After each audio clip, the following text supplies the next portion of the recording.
evening, everyone.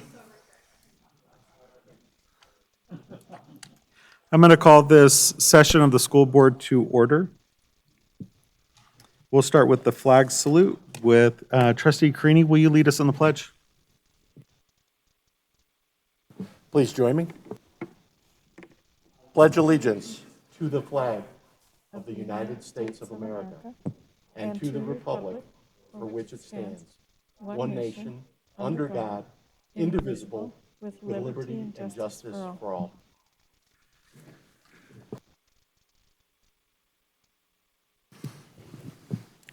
Thank you. I apologize for cutting off all the conversations. Usually it's a little quieter group at that time.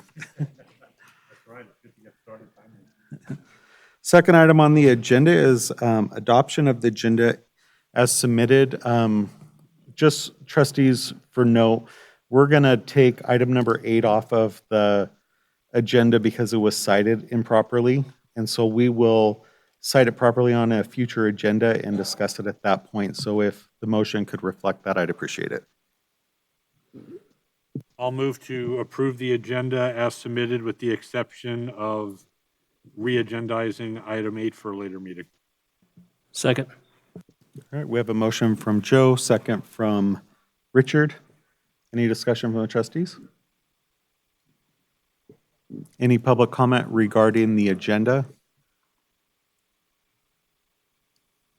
Seeing no public comment? No public comment, Mr. Walker. All right, I'll call the question. All those in favor? Aye. Any opposed? Motion passes. Item number 3, superintendent's report. This is for information only. Good evening, Mr. Stokes. Thank you, Mr. Walker. Members of the board, good evening. I'd like to welcome you and members of our audience here with us this evening. I'd like to begin my report with a special presentation from members of the Mark Twain 5th grade chorus. They'll be providing several Christmas songs for us this evening. And I'd like to recognize their teacher, Miss Christina Bourne. As you know, in the past, it's been fairly traditional for us to invite members of our music program to the school board meeting just prior to Christmas. And since we're meeting remotely, we have been able to obtain a short video. And so with the help of our IT folks, we're going to turn a little time over to them and we'll enjoy some Christmas songs.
Again, we'd like to thank our students from Mark Twain Elementary and their teacher, Christina Bourne, for providing that for us.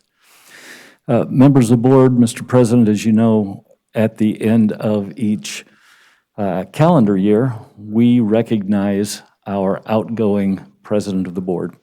So I'd like to invite Mr. Walker to join me. And we have here a really nice little plaque that was put together by our students and teacher at Carson High School. They used one of the laser cutting tools that was put together in this very nice little plaque. And I'd like to just say to Mr. Walker, thank you really for your expertise, for your interest, for your energy. I know you and I have spent a lot of time together this year. It's been an interesting year for our respective assignments. Certainly want to thank you for all that you've done, and I'm grateful for your interest in the school district. I know you spent a lot of time answering phone messages and emails from staff and citizens, and we really appreciate all your time and energy, and just want to say thanks and hope it's been a good year for you. I've really appreciated working with you, and thank you for your efforts.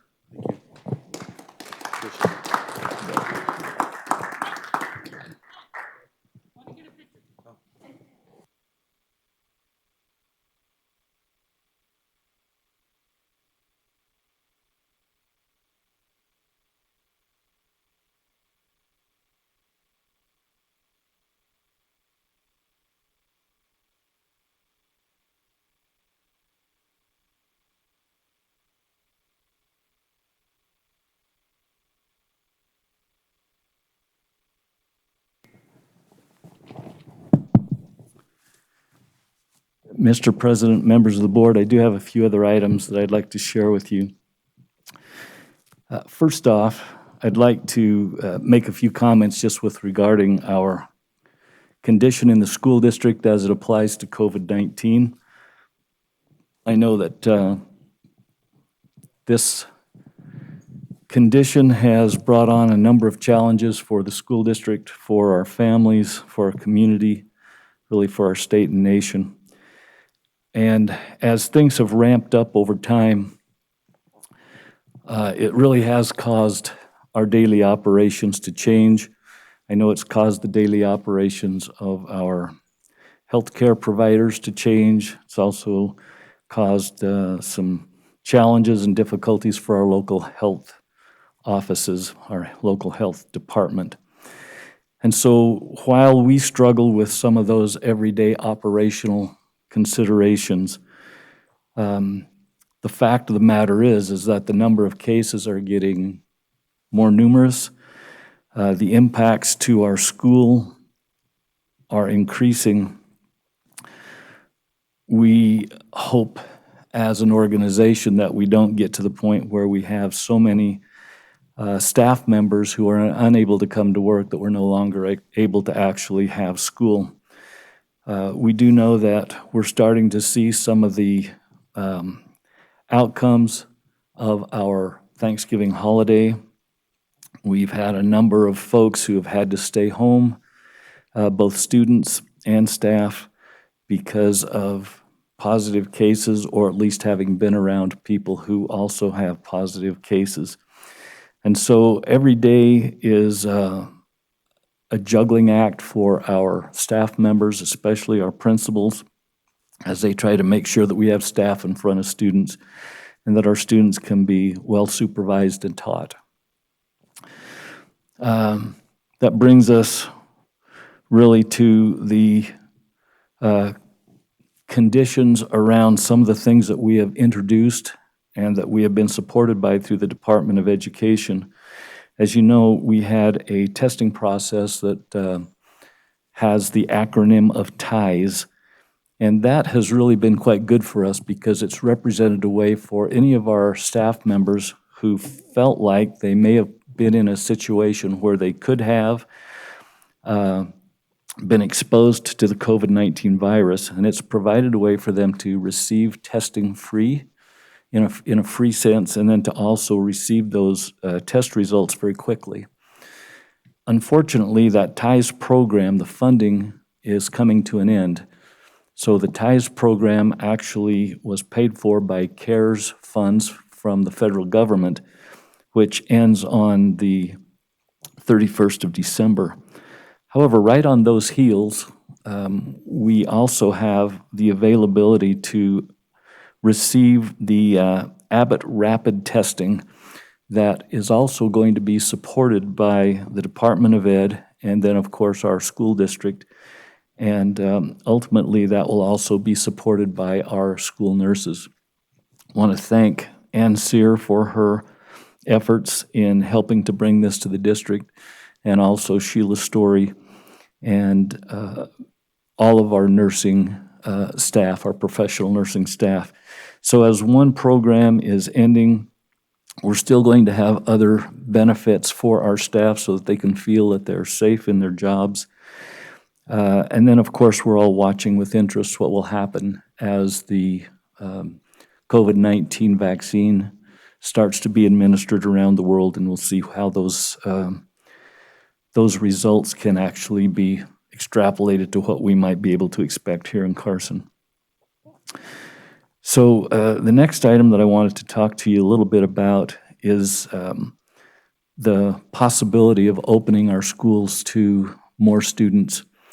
I've been mentioning at school board meetings and in my weekly updates that there's some interest, not only by school staff members, but also by citizens, students, to have us look into the possibility of having more students come back to our schools. In particular, we'd be looking at opening our elementary schools to all students in grades pre-K through 5 for 4-day-a-week instruction that would be in person. Now, this possibility doesn't mean that we would no longer have remote learning. That's still a choice that our families can take. I had hoped that my request to have a variance for our transportation would be accepted. I learned today that that was actually denied. And so even though we're still working towards overcoming barriers to putting more students back in our schools, we may have to be asking for some support from our families. If they do want to come back, we may need to ask them to be able to make a way to either bring their children to school or to support them in getting to school in some other way other than our buses, because we won't have the ability to lift that complete governmental restriction of putting more students on our buses. So I realize that the number of COVID-19 cases are rising in our community and in our state. I also realize that these kinds of decisions are going to be seen with approval by some and with disdain by others. So for that reason, it's really important for me to know where you folks stand. And so when we have our next school board meeting on the 12th of January, I am going to suggest that we have an agenda item where we can talk about this possibility, because I really do need to know whether or not you have support for this concept, so that we can keep moving forward, or if not, we'll obviously end the efforts that we're working on now. So with that, do you have any questions for me? That really brings me to the end of my report tonight, but happy to answer any questions if you have them for me. If we wait till the January 12th meeting, is that going to give enough time to get started? Or do we need to have a special meeting so that it can start in the second semester? Well, I'm meeting with the elementary principals tomorrow, so a lot of the operational conditions, I think, can be in place. We certainly could look at another meeting, just looking at trying to keep the typical flow of when our regular meetings are. I think we'd be okay. I believe our principals are sending out surveys to families, so we should have some pretty good numbers by the 12th to be able to explain to you where we are and kind of where we're sitting as a community.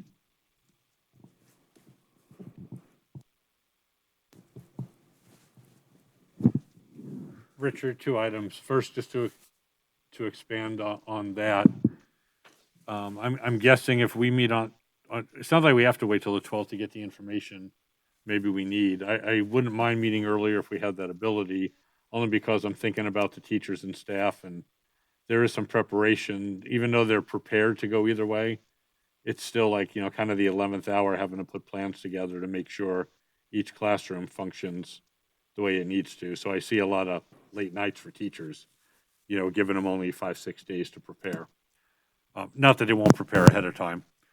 And then what do we, as I mentioned to you, I received a few emails from staff, and you alluded to it, but just about precautions we have in place. If we bring more kids back to school, which I think ideally is what we'd like to see, what I'd like to see. But are we comfortable that we have adequate safety measures, reasonably adequate safety measures in place to handle the additional load, especially in light of cases still climbing, if you will?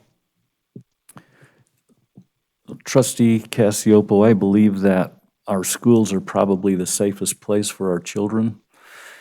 I worry, however, that even though they seem to be quite resilient in the face of it, our staff members are the ones that are needing to be available and there. And when I say there, I mean at school so that they can do their work. So, those precautions are remaining. We are doing some work to try to increase the number of staff members that we have for custodial work. We're reaching out to students at our high school to try to see if we can use some part-time work from those young people to help do some of this work. We would still ask any members of our community who would like full-time work. We have vacant spots that are available. If anyone would like to consider a really good job that has benefits and lots of opportunities for advancement, we would certainly welcome them. But we are still doing our work of cleaning and sanitizing our buildings. We are, with the help of the local health department and our nursing staff, our risk manager, we're working to try to keep people healthy. We are taking steps to encourage students and adults who are sick to stay home so that the exposure to others is lessened. That's still not an exact science, especially as families who may not have any other choice, it would seem in some cases, but to send their kids to school, and then we find out that they're ill, and it sets a whole number of things in motion. But we're working as well as we can. It's not a perfect system, but we're hopeful that we're meeting the needs of most of our folks.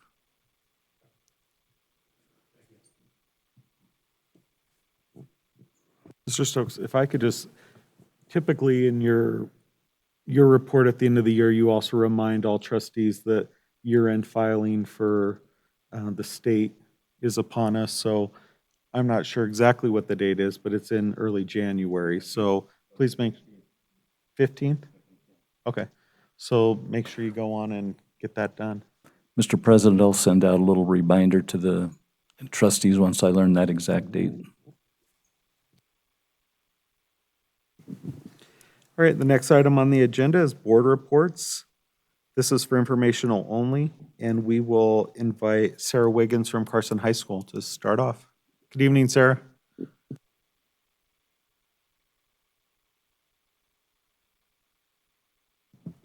Hi there. So at Carson High, we just finished our November monthly charity, which was for Sarah, pancreatic could you do me a cancer. favor? Could you go to the podium? The podium got. Yeah, and just make sure you speak loud enough into the microphone so we could get it for the record. Thank you. Is that better? Perfect. So for November, our monthly charity, we did pancreatic cancer. And for that, we sold gift cards to Little Caesars for $5 to get a large pizza. And for that, we donated the proceeds to Pancreatic Cancer Action Network.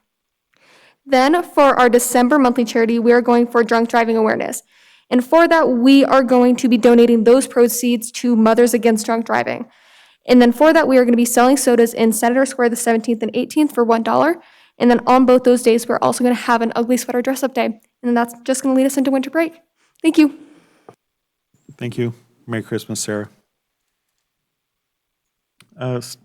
Trustee Wilkie, did you want to do pioneers? For Pioneer High, it's been busy preparing for the holiday season. Leadership students led a student engagement activity about the various cultural and religious holidays celebrated in December. This week, students will be writing holiday cards to send to troops on active military duty and senior citizens who have been unable to visit with families due to COVID-19. Leadership will also be sending e-cards to staff as a token of appreciation for the holidays. Pioneers Environmental Science class led by Miss Amy Wester will be starting a storm drain pollution prevention plan internship sponsored by NDOT. The project will last for the duration of the next semester and align with NGS standards. Students will create a plan to keep storm drains clean and present a plan to NDOT. Their ideas may be implemented around our schools to help reduce pollution. PHS math teacher John Corbett obtained a mini grant for a special drive-up breakfast as a thank you to the parents of our students. On December 15th and 16th, when you drop your kids off at Pioneer, you'll get some breakfast and coffee, parents. Thank you for helping our students on their path to success. Thank you. Trustee Carini. Couple of announcements from Dr. Conley, principal at Eagle Valley Middle School. Tomorrow, they're going to have a remote student parent meeting, Wednesday, December 9th at 5:30 p.m. There is optional attendance in the big gym, as well as a Zoom recording available after the meeting. The purpose of this meeting is to update parents on second semester options for students that are struggling with the remote online courses, and to answer any specific questions about remote learning and progress. Also, on another note, we will at Eagle, they will be having holiday dress-up days. Tuesday, December 15th and Wednesday, December 16th will be the festive ugly holiday sweater dress-up. And then Thursday, December 17th and Friday, December 18th will be flannels and PJs. Please no slippers or blankets or pillows. Students do not have to wear the SSA those days, but do need to wear school-appropriate attire. And that's it from Eagle Valley, and everybody have a great holiday.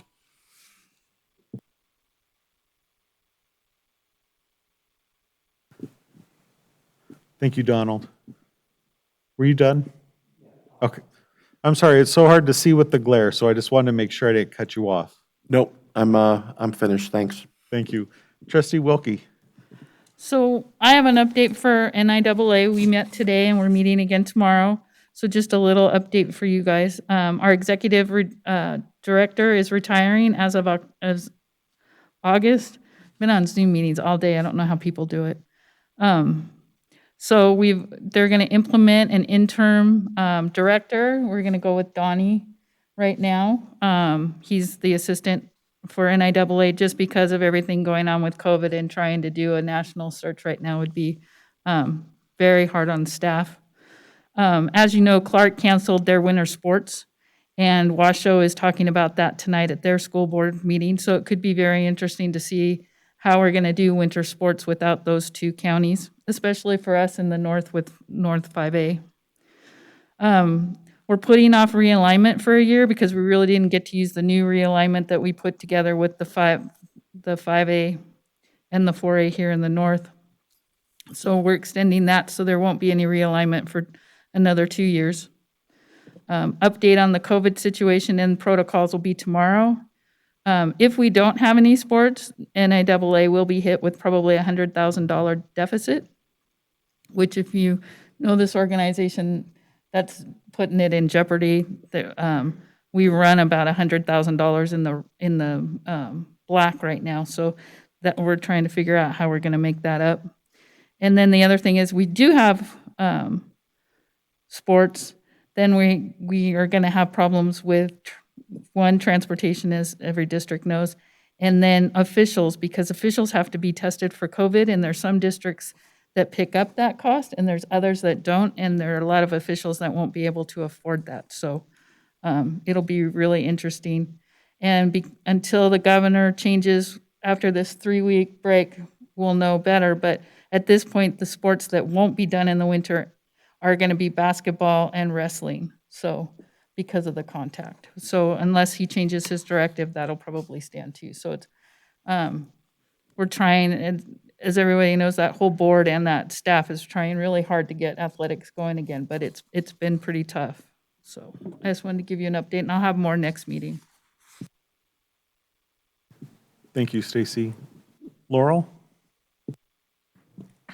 For Fritch Elementary School, Mr. Brown would like to thank School Resource Officer Jared Adams for his service at the school. He will be retiring, so he appreciates all that he's done at the school and helped out, and wishes him well in his retirement. For Fremont Elementary School, Dr. Ward would like to thank all of her staff, and just their dedication this school year has made everything possible, and she knows that they're doing the very best that they can, everyone that is there. And she is also very enthusiastic to have the 3rd through 5th graders return to school. And she said she's ready for them and ready to go with it. And that was one of the things I was thinking about with, I know the vaccine is in the process and they're looking into that. And of course, healthcare workers are first, and then assisted living care facilities. But is there any statewide momentum from either the Superintendent's Association or something to look at having teachers be some of the right up there in line to receive the vaccination if it's available? Because they really are on the front lines, and the service that they do is so important. So if that's something that we can possibly advocate for, that would be an idea. And that's my report. Thank you. Richard? Yes, good evening. At Bordwick Bray, they're map testing this week, grades K through 5. Next week, they'll be doing math and reading, and all their testing should be done by Friday, December 18th. Next week, in honor of the upcoming holiday, their students will have the opportunity to dress up each day. The dress-up days will be Monday, it'll be Pajama Zoom Day. Tuesday, Frozen/Frosty Day, where the kids will wear blue and white. Wednesday, the kids will be wearing green for Grinch Day. Thursday, they're supposed to wear red and white, and/or white, for Candy Cane Day. And Friday, they can wear their favorite holiday sweater, sock, and/or hat. And they'd like to wish all the families a very Merry Christmas. And I also would like to take the opportunity, since this is our last board meeting before Christmas, to wish all our staff, children, and community members a very Merry Christmas, and hopefully everyone will have a safe and happy one. And I do not have a report tonight for Carson Middle School, so that'll end my report. Thank you. Joe? Thanks, Mike.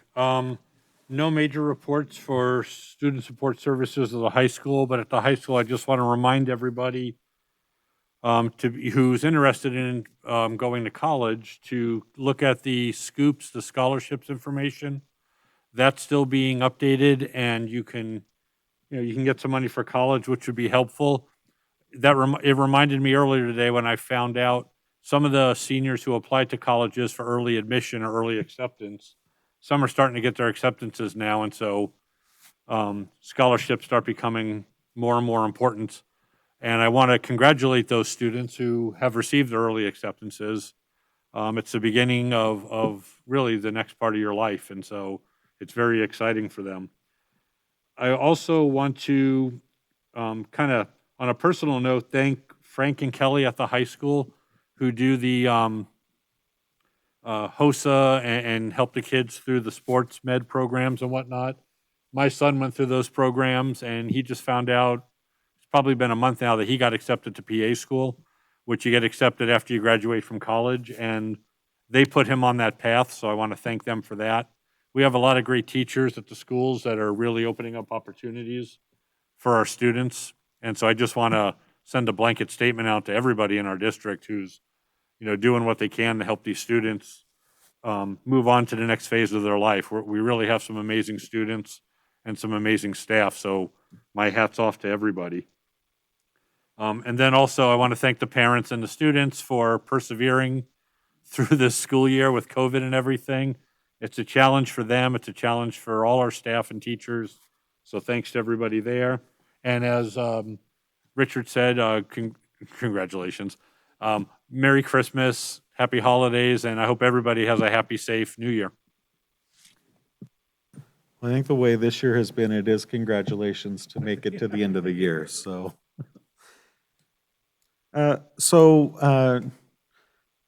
Lupe is out ill, so I told her that I would share her report. And so for Empire Elementary School, she wanted to recognize Miriam Torres. And she coordinated a piñata contest for the holidays. And they had 44 students create piñatas with their families, bring them in. Each of those students received a certificate, a $10 gift card from Walmart, and a gift bag with hot cocoa and candy in it. And so she just wanted to thank Miriam for a fun and engaging holiday event at the school. And then she also wanted to take the time to wish everyone a Merry Christmas and Happy New Year. Seeliger Elementary School has started their MAP testing today. Last week, they had their remote learners in to take their MAP tests, and they will be engaging in Spirit Week also, which the highlight will be next Wednesday, the 16th, where they will be practicing random acts of kindness. And so I think it would be great if all of us and as many people in the community as possible did a nice random act of kindness next Wednesday in honor of Seeliger Elementary School's Spirit Week. And then I'll just say thank you to Mr. Stokes for the kind words. And, it's been a hard year. And I want to thank all of our trustees and our district staff, and certainly our teachers and principals and support staff. This is a year that is really tiring, and every day you get up and you don't know what is going to be. And so we get through every day, one day at a time. And certainly service like serving on a school board is usually a thankless job. And this year we've all certainly had our bruises. So thank you for sticking it out and working with me and everybody else in the room here to keep the school district moving forward and getting these kids an education. And with that, I'll say Merry Christmas to everyone else. And so next item on the agenda is association reports, and this is for discussion only. Raymond, do we have anybody on the phone?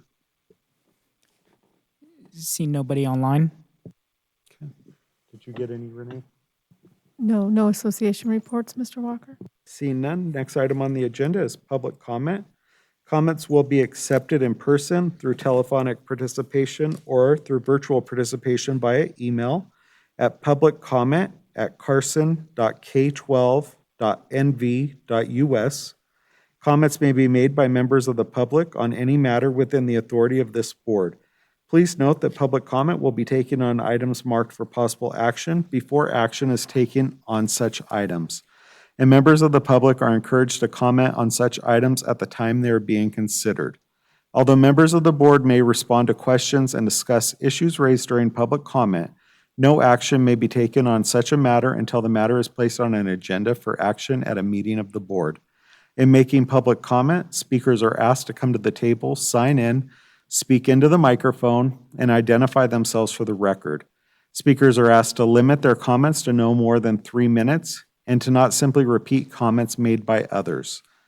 This is for discussion only, and we do have some public comment. So first up, we have Ray Basaqua Valdez.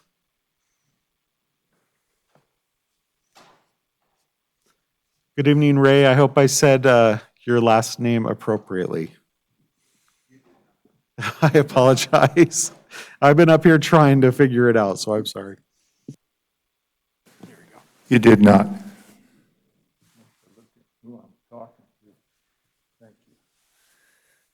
Bakasegwa means from the valley in my Yaqui Yome language. Miyome is Ray Bakasegwa Valdez. I'm the director of the American Indian Movement in Northern Nevada. Some of you may have heard of the American Indian Movement. We've been in existence 52 years, standing for our rights as Native Americans, our cultural rights, our traditional rights. I'm a school teacher in the Washington County School District, 22 years. I do Native circles in Washington County School District, teaching culture, awareness, sensitivity, and understanding. So I come here tonight in a good way. Thank Mr. Stokes for working with me over the last few weeks. And we're trying to keep our community in a peaceful way, understanding way, and a patient way. And that's in reference to the Eagle Valley incident with Brian Wallace and the incident with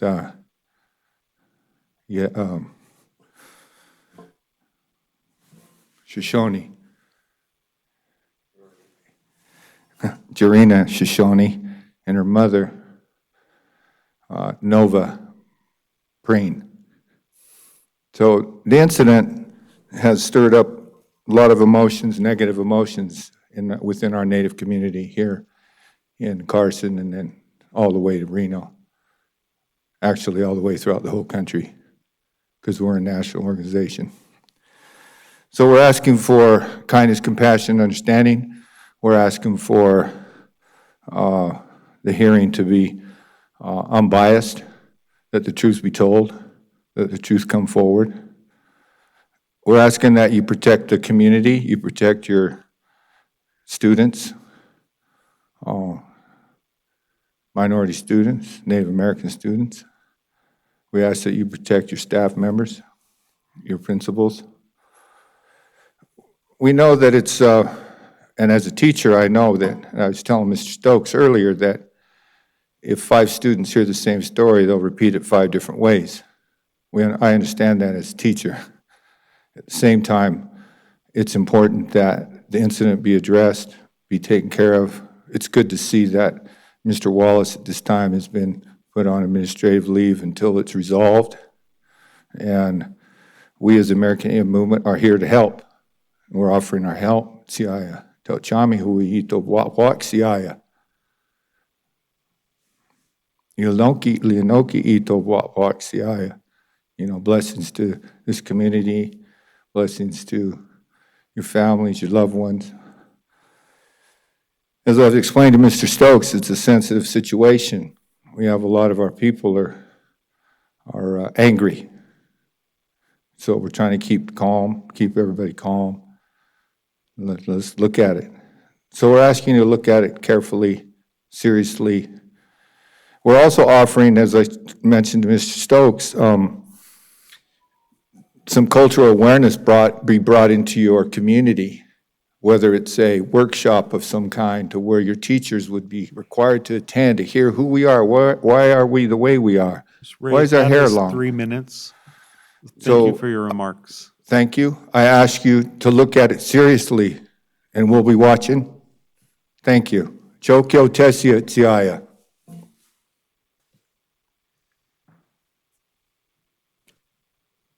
Next up, we have Rocky Boyce. Good evening, sir. Good evening, members of the board. Rocky Boyce Sr., co-director of the American Indian Movement in Northern Nevada. Born and raised here in Carson City. Retired 32 years from the state and the city combined. So I've been around here for a while. I've attended the schools here. Also attended the Stewart Indian School. Like I said, you know, we want to make sure that all the protocols and procedures are followed, that this incident isn't just swept under the table. It's not only created a problem inside the school itself, it's created a division in our community. Whether this was oops or whether it really happened or not, it doesn't matter. Like I said, you know, with all the different things going on in the world today, people are angry about everything. And so we got members in the community that come to us and ask for help, and the other half of them over here turn against us too. So just by a few words being said and this and that, like I said, you know, it created a division in our communities and with inside the schools and stuff. And our children need to feel safe. They need to be able to go to school, and the teachers are supposed to protect them, not humiliate them. So we're just asking, you know, that everything's followed. We understand the positions that Mr. Wallace holds and this and that. And we're not here headhunting, and we just want to get to the truth too, so that, you know, everybody can move forward and make everything good for each and every one. So I appreciate you guys' time tonight and allowing us to come up here and speak a little bit. But we just want to make sure, like I say, that we could go back to the people with something at some point and tell them, you know, this has been resolved and there's been a resolution and, you know, however it works out, you know, for the best way. So in that way, like I say, we come here in a good way, and just want to let you know that we want to be, you know, part of this procedure and make sure everything happens right. So for all of you too, Merry Christmas and Happy Holidays. And hopefully we get through this without too much problems, but thank you for your time. Thank you for sharing your thoughts and partnership. Do we have any other public comment in the room?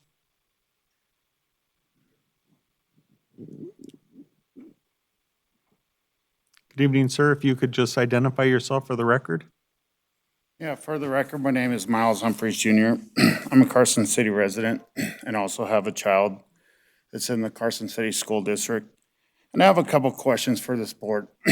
You know, obviously our children are suffering for many different reasons because of all this pandemic and everything and all the challenges that are put into their laps. But I would just like to ask this board, why is it that Carson City board is against the suggestion of our own state governor, Sisolak, when he said that it's super important to have the kids in schools. A lot of different counties are doing 5 days a week. Carson has this every other day, 2 days a week type deal, and the online learning. Well, I'm here to tell you the online learning is a joke. Not only is it a joke, but our kids are missing out. They've lost a year of learning almost, and it's totally not okay. Has this board addressed any of the conditions that actually are happening in our kids' lives pertaining to school? No, they are not. So first off, there's health issues. The psychological issues with the kids being in school. The physical issues. There's domestic violence that's on the rise. There's depression that's on the rise. There's suicide And kids at ridiculous ages in our own communities are offing themselves. They need to be in school. They need to be participating. They need to be socializing. And the studies have shown, if you guys want to look at stats from A to Z throughout this whole entire thing, the stats show that there's nothing good going on by the kids not going to school. So I would highly recommend that this board take a serious stance on this and start looking at the well-being of our children, especially in our own community, because I feel as if they're not. And to disregard what is happening from what the governor suggests, and we're still going about the 2 days on and for the safety. How many teachers have died in the state of Nevada under the age of 70 in our school systems? Anybody? I think it's almost zero. So there's a lot of issues that this board needs to take serious instead of what's being said on the media, because a lot of it is hocus pocus. And there's a 99% recovery rate. Our country has faced a lot more challenges, but what's going to happen to our kids in the future is going to be a way bigger challenge than what's happening right now. So I think this board needs to take a serious stance, and they need to get the kids back into schools. They need to look at not only their learning, look at their physical, look at their mental, and look at everything that's pertaining so these kids can go on the up and up. Because if you guys think for 1 second that these kids are going on the up and up because of all this, you are strongly mistaken. Sir, that's 3 minutes, and I just wanted to thank you for your comments, and I wouldn't say that we disagree with you. I speak on behalf of a lot of parents here in Carson, and there's going to be a strong community. There's a lot of rumors out there, and they're coming, and parents are mad. Just so you know, our reopening plan was made with a coalition of teachers, administrators, parents, community members, and Teachers so unions and whatnot. we are slowly and surely getting these kids back to school as soon as we are safely able to do so. So thank Safely. you for that. Everybody's doing their due diligence on being safe, and I think it's time for you guys to do the same. Thank you. Thank you. Have a good evening. Any other public comment in the room? All right, seeing none. Any public comment on the telephone? Seeing no public comment online? All right. Any public comment emails? No public comment, Mr. Walker. All right, thank you. Next item on the agenda is presentation and discussion on budget assumptions for the Carson City School District for fiscal year 2021, 2022. This is for discussion only. Mr. Fueling. Oh, I apologize. I went out of order. Item number 7, informational update on the access control electric key project in Carson City School District. This is for discussion only. And I apologize, I didn't even see you behind the TV there. Thank you. For the record, Ann Sear, Risk Manager for the school district. I'm going to sit down here so that I can read my presentation on the laptop, and then I'll come up to the podium to answer any questions that you all might have. Could you pull the microphone on the podium down there? How's that? I think that's better. Yeah. Okay, thank you. Well, good evening, President Walker, trustees, members of the public. It's my pleasure this evening to provide you with an update on an exciting security project that we have been working on for a little over a year and are finally moving towards implementation over the winter break. So this is a keyless entry project that was funded with the state safety and security grant last year. Along with this project, we also expanded some of our video surveillance camera system and enhanced building envelope security, parking area security, and some other security measures that were identified in some of our security assessments. So this evening, I'll be taking you through a brief presentation on where we're at with the access control project.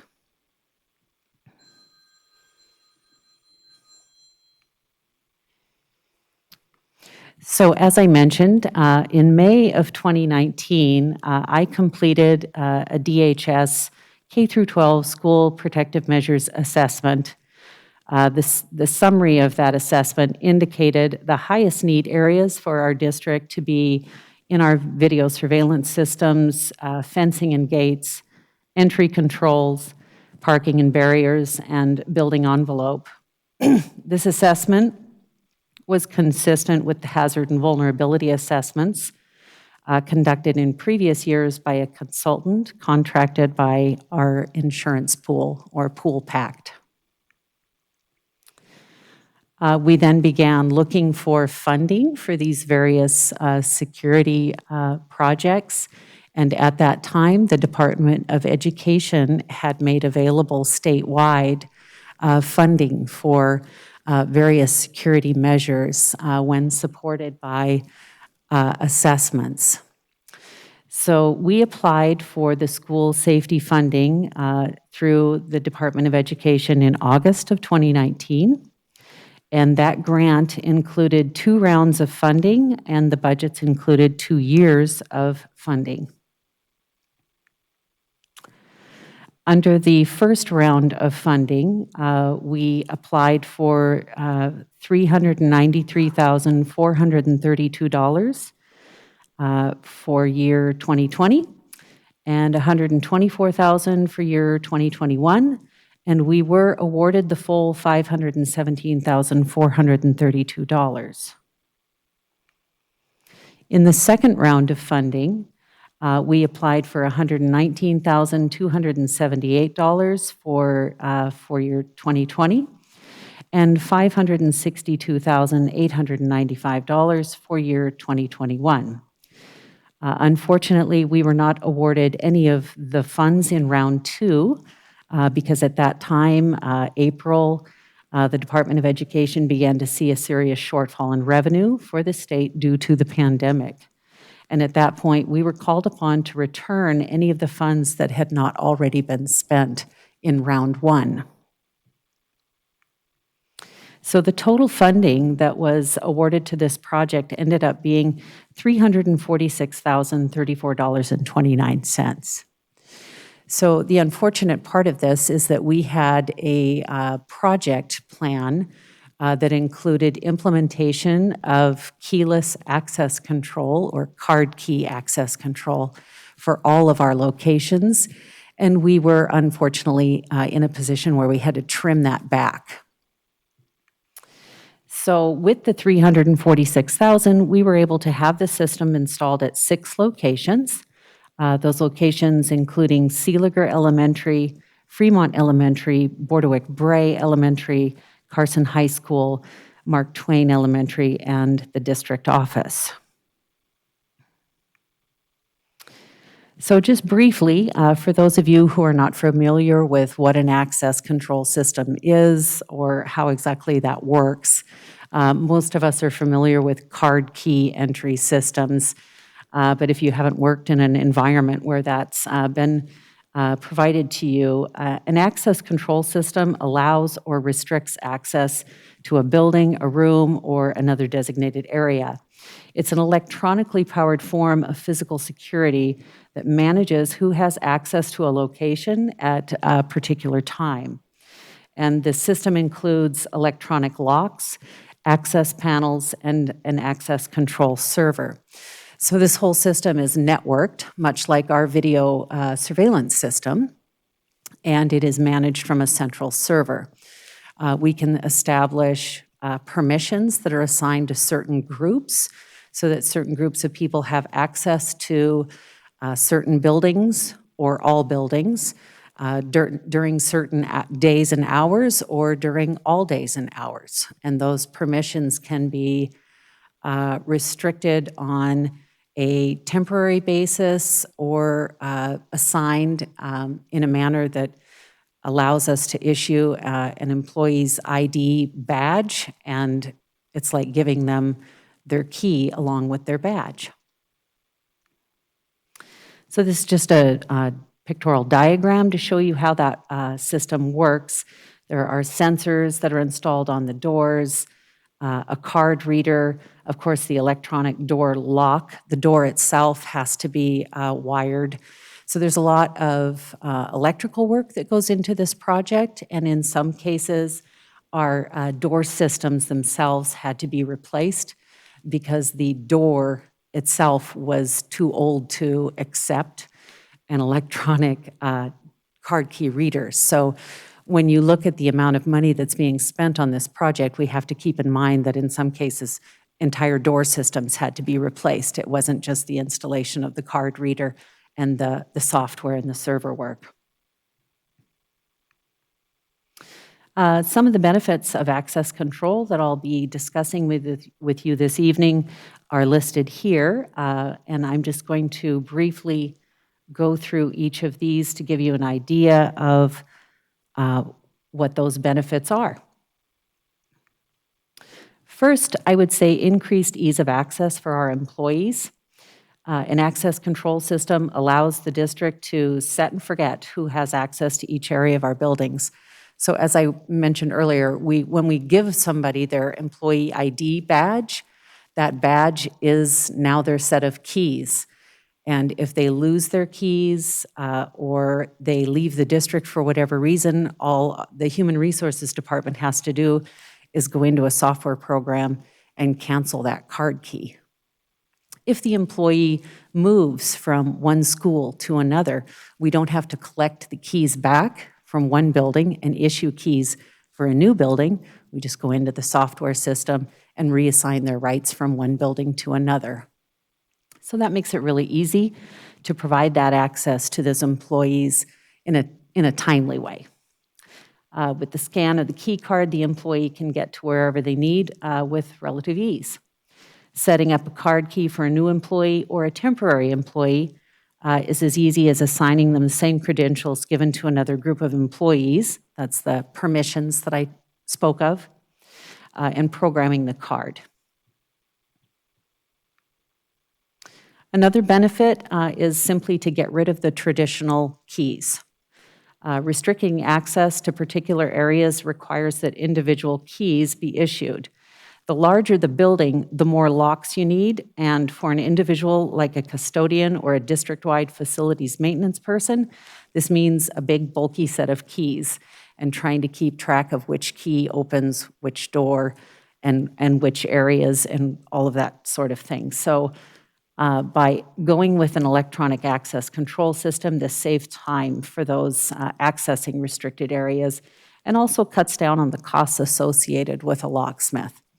We've been very fortunate in our district that we have an individual on staff in building maintenance who is a very skilled locksmith, but I am aware of other school districts that have to outsource that. And when an individual loses a key such as a Grand Master, it can cost over $1 million to rekey an entire school district. So going to electronic access control can be a real risk mitigation tool. Of course, if an employee doesn't turn in their key before they leave the district or loses a key, that's easily remedied with an electronic key system. Saving time and money with access control security. The district saves money on locks and security personnel. An access control system can verify a person's identity without the need for a security guard. Contractors needing access after hours, such as on the weekends, rather than having them meet with somebody from building operations to be checked out a set of keys, we can give them an access control card that has limited access during limited hours, and when they're done with the job, the key doesn't work anymore.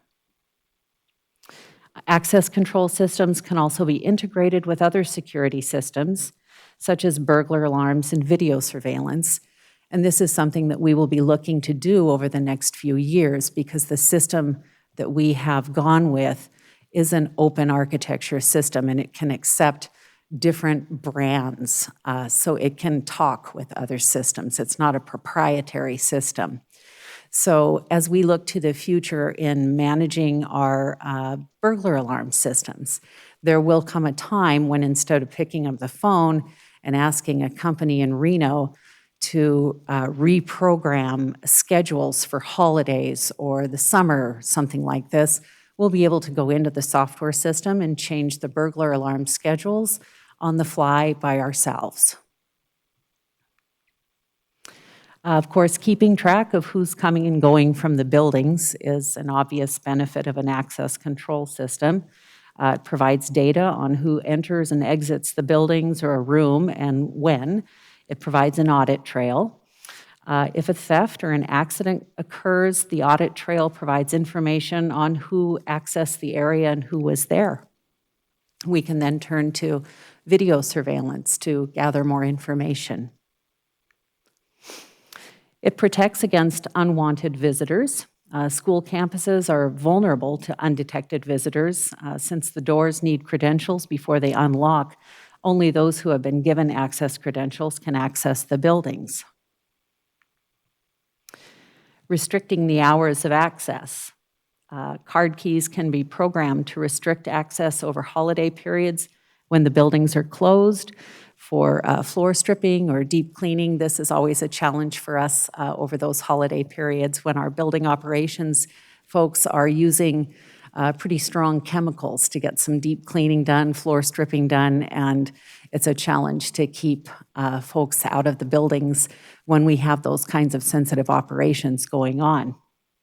Night and weekend access can be restricted to only those who are authorized. And we can also provide flexibility for special events and extra hours when people do need access during those times. We can go into the software program and adjust those hours, so it's not an unflexible system. Preventing against data breaches is another important benefit of an access control system. As we implement this system, we are putting those card key readers on all of our server rooms.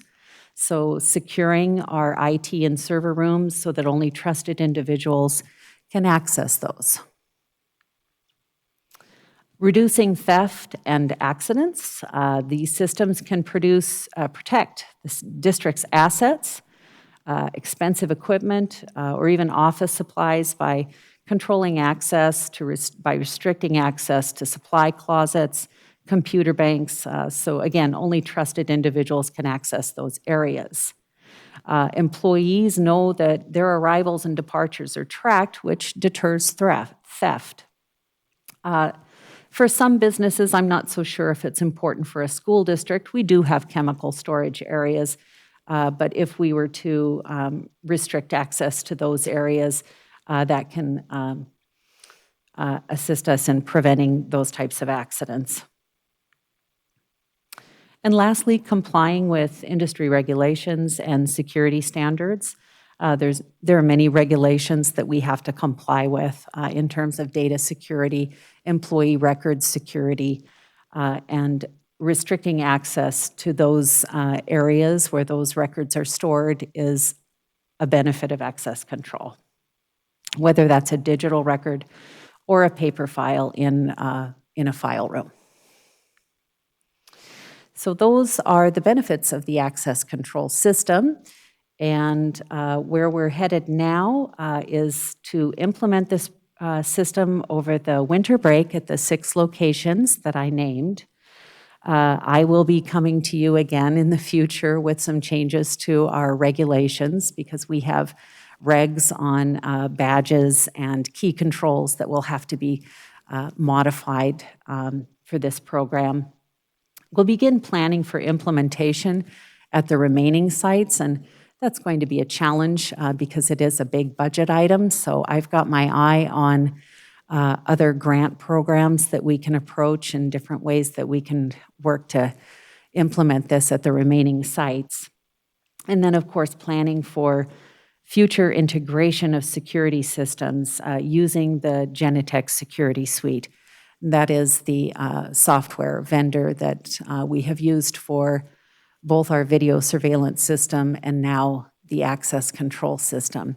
So if you're curious to learn more about how that system works, I would recommend that you Google Genetec Security Suite, and there are lots of helpful videos and white papers on that website to describe how this system works in an educational setting.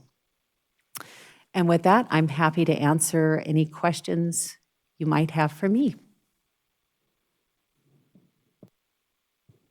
Thanks, Ann. Well, it sounds good. It's unfortunate we didn't get the second round of grant funding, but given where we're at with our budget and concerns and all that, the grant's going to get us up and running, but what's our anticipated annual expense that might get added to our budget? I know we're going to see some savings as a result of getting this, but we'll also have some expenses, software upgrades, Yes. upkeep, that kind of stuff. Do we have a cost comparison on what what the addition, if any, to the budget's going to be going forward? I don't have specific dollar numbers for you, Trustee Cassiopo. I can tell you that the remaining sites are less expensive than the sites that we've tackled in this initial round. Carson High School, of course, was the biggest building with the greatest number of card readers and doors that had to be replaced. I think at some of our sites where we have plans for capital improvements and renovations, we might be able to work this project into one building at a time as we tackle those projects. So it could be a combination of site renovations and grants and different funding. There will be an ongoing cost, of course, just as there is with the video surveillance system.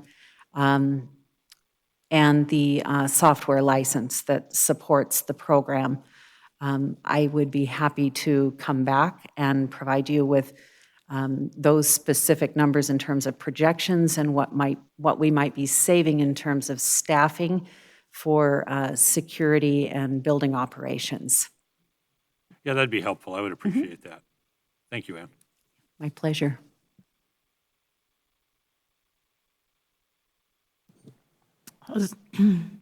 Eagle Valley wasn't one of them. Has that been looked at with the construction that's going to be going on there? Yes.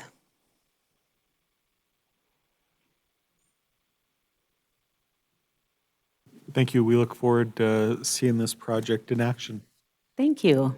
I'd like to wish all of you a happy holiday and a safe new year. Merry Christmas, Ann. Item number 9 on the agenda is informational update on the preliminary 2020 cohort graduation rates for the Carson City School District. This is for discussion only, and I'm hoping we have Ricky Medina on the phone. Yeah, are you guys able to hear me? Hi, Ricky. Long time no see.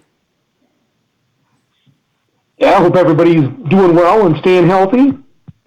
We're doing our best. How about yourself? I'm doing great.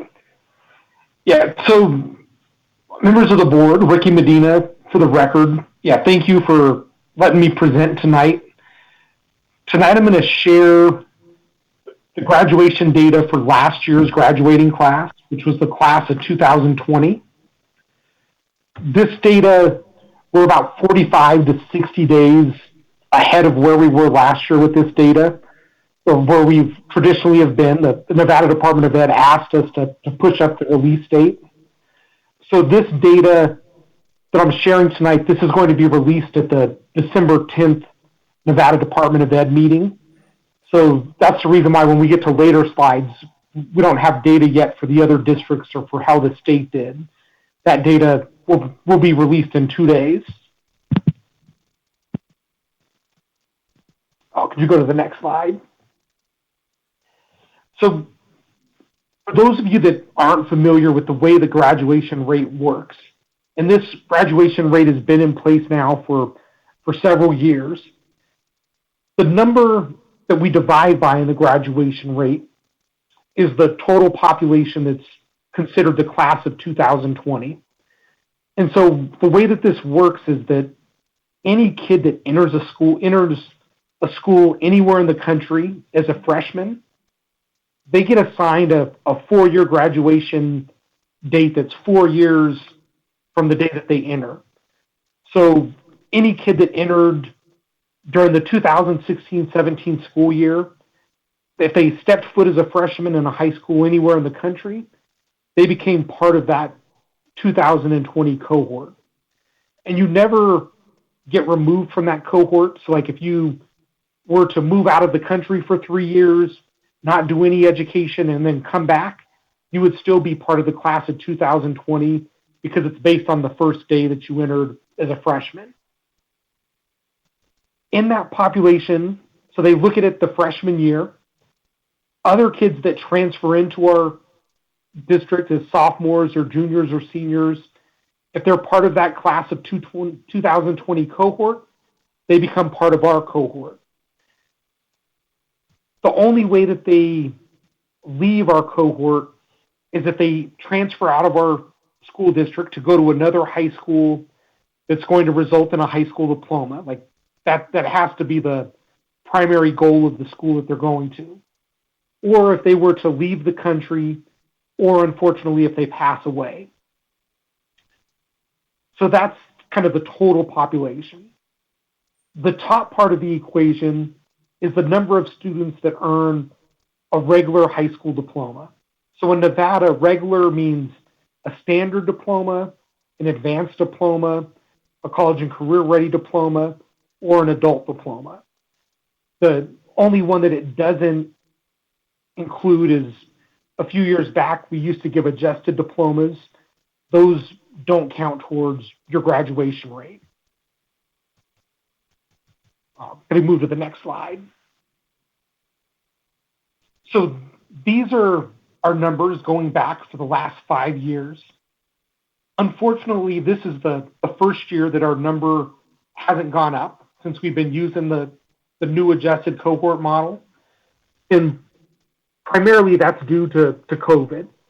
And even though the number didn't go up this year, I anticipated when we started the school year this year that this number would be much lower because the way that the graduation rate number works is that we pretty much know during that senior year which kids we need to go after, which kids we need to earn this many credits, which kids need to earn a specific math credit. And with COVID hitting when it did, it hit towards the end of the year. It kind of took some of the summer school options out of play, but our sites really rose to the occasion. Even though we were out of school kind of for a significant period of time, that number only went down by 2 percentage points. Could you move to the next slide? So this is the breakdown for individual schools. So it wasn't just one particular school that took the hit. Pretty much it was kind of across the board. So Carson High School went down a little bit, Pioneer High School went down a little bit, and so did Adult Ed. Hey, Ricky, I know that they haven't released the figures yet, but do you anticipate similar results across the state? Knowing that it's not official, I'm just asking your professional opinion. Yeah. So like I said earlier, I expected our number to go down a little bit more. I would expect district numbers to go down kind of across the board throughout the state.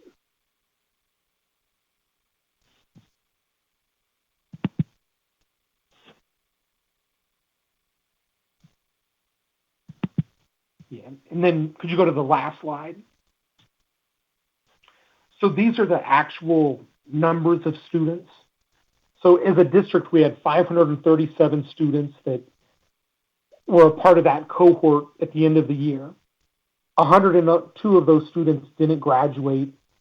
And then we also had another 145 students that at some point during their high school career, they came and attended one of our schools for at least a day. And then 145 of those kids transferred out to pursue their education elsewhere. And right now, I got to give a lot of credit to a lot of people at all of our sites. So first off, the secretaries and the office administrators, they've done an amazing job of keeping track of who the non-graduates and graduates are. I hear from them regularly. These are the number of kids that we think are non-graduates. Could you double check with your list to make sure so that way we can try tracking them down?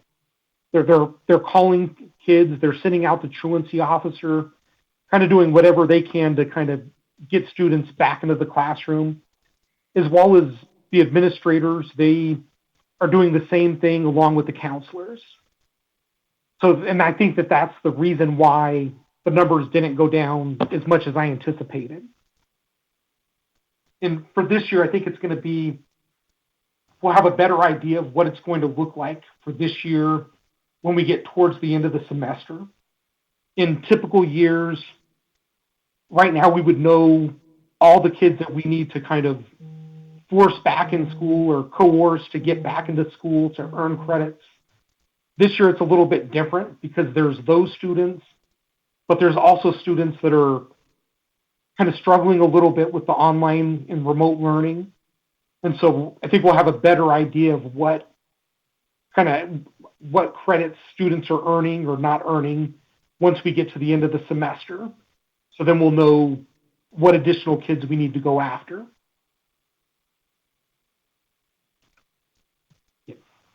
I know I threw a lot at you all. Are there any questions? Go ahead, Richard. Ricky, I'm sure it does, but the Carson Adult includes the students at the correctional centers? No, all of the correctional centers they're housed in a separate program. This is all of the students at the Corbett campus, at the Pioneer campus. Okay, thank you. And one of the goals is to try to get really in a 4-year graduation rate. You want to have as few possible adult students as you possibly can, because a lot of these students that graduated from Carson Adult were 5th-year seniors that came back and graduated within like that first month or so of school. So we want to try to get that number down as low as possible so that kids are graduating from Carson High and Pioneer. Mr. Medina, Mr. Stokes would like to give a little bit input on that question. Actually, not so much on the question itself, but just to let the trustees know, typically this information is made known on the 15th of December. As soon as that's available, I'll forward a copy of the state results so that you can see the comparison against our school district to the trustees. And thank you, Ricky, for your help in making this information available to us for our district. You know, Ricky, I just wanted to say, I think all of us would agree that even one child not graduating high school is too many. But I think this year we've had some real extreme circumstances, whereas I think all schools in the state across this country has spent time trying to identify students who kind of have fallen off the grid as a result of COVID. Our staff was not only keeping in touch with the kids, but also, I'm sure all of you received as many emails as I did from our staff and parents about making sure our graduates had a celebration last year. And so there's been a lot of effort that goes into this, and I'm proud of the work we've done. And I think as we get back to normal, things are going to go back up. But I think that 34 kids, that's a lot that are non-graduates, but gosh, I think that probably a lot more kids have had to be located and kind of put a plan in place to get them back in school or services. So thank you to everybody who works with these kids and gets them from pre-K to the graduation stage. It's hard work.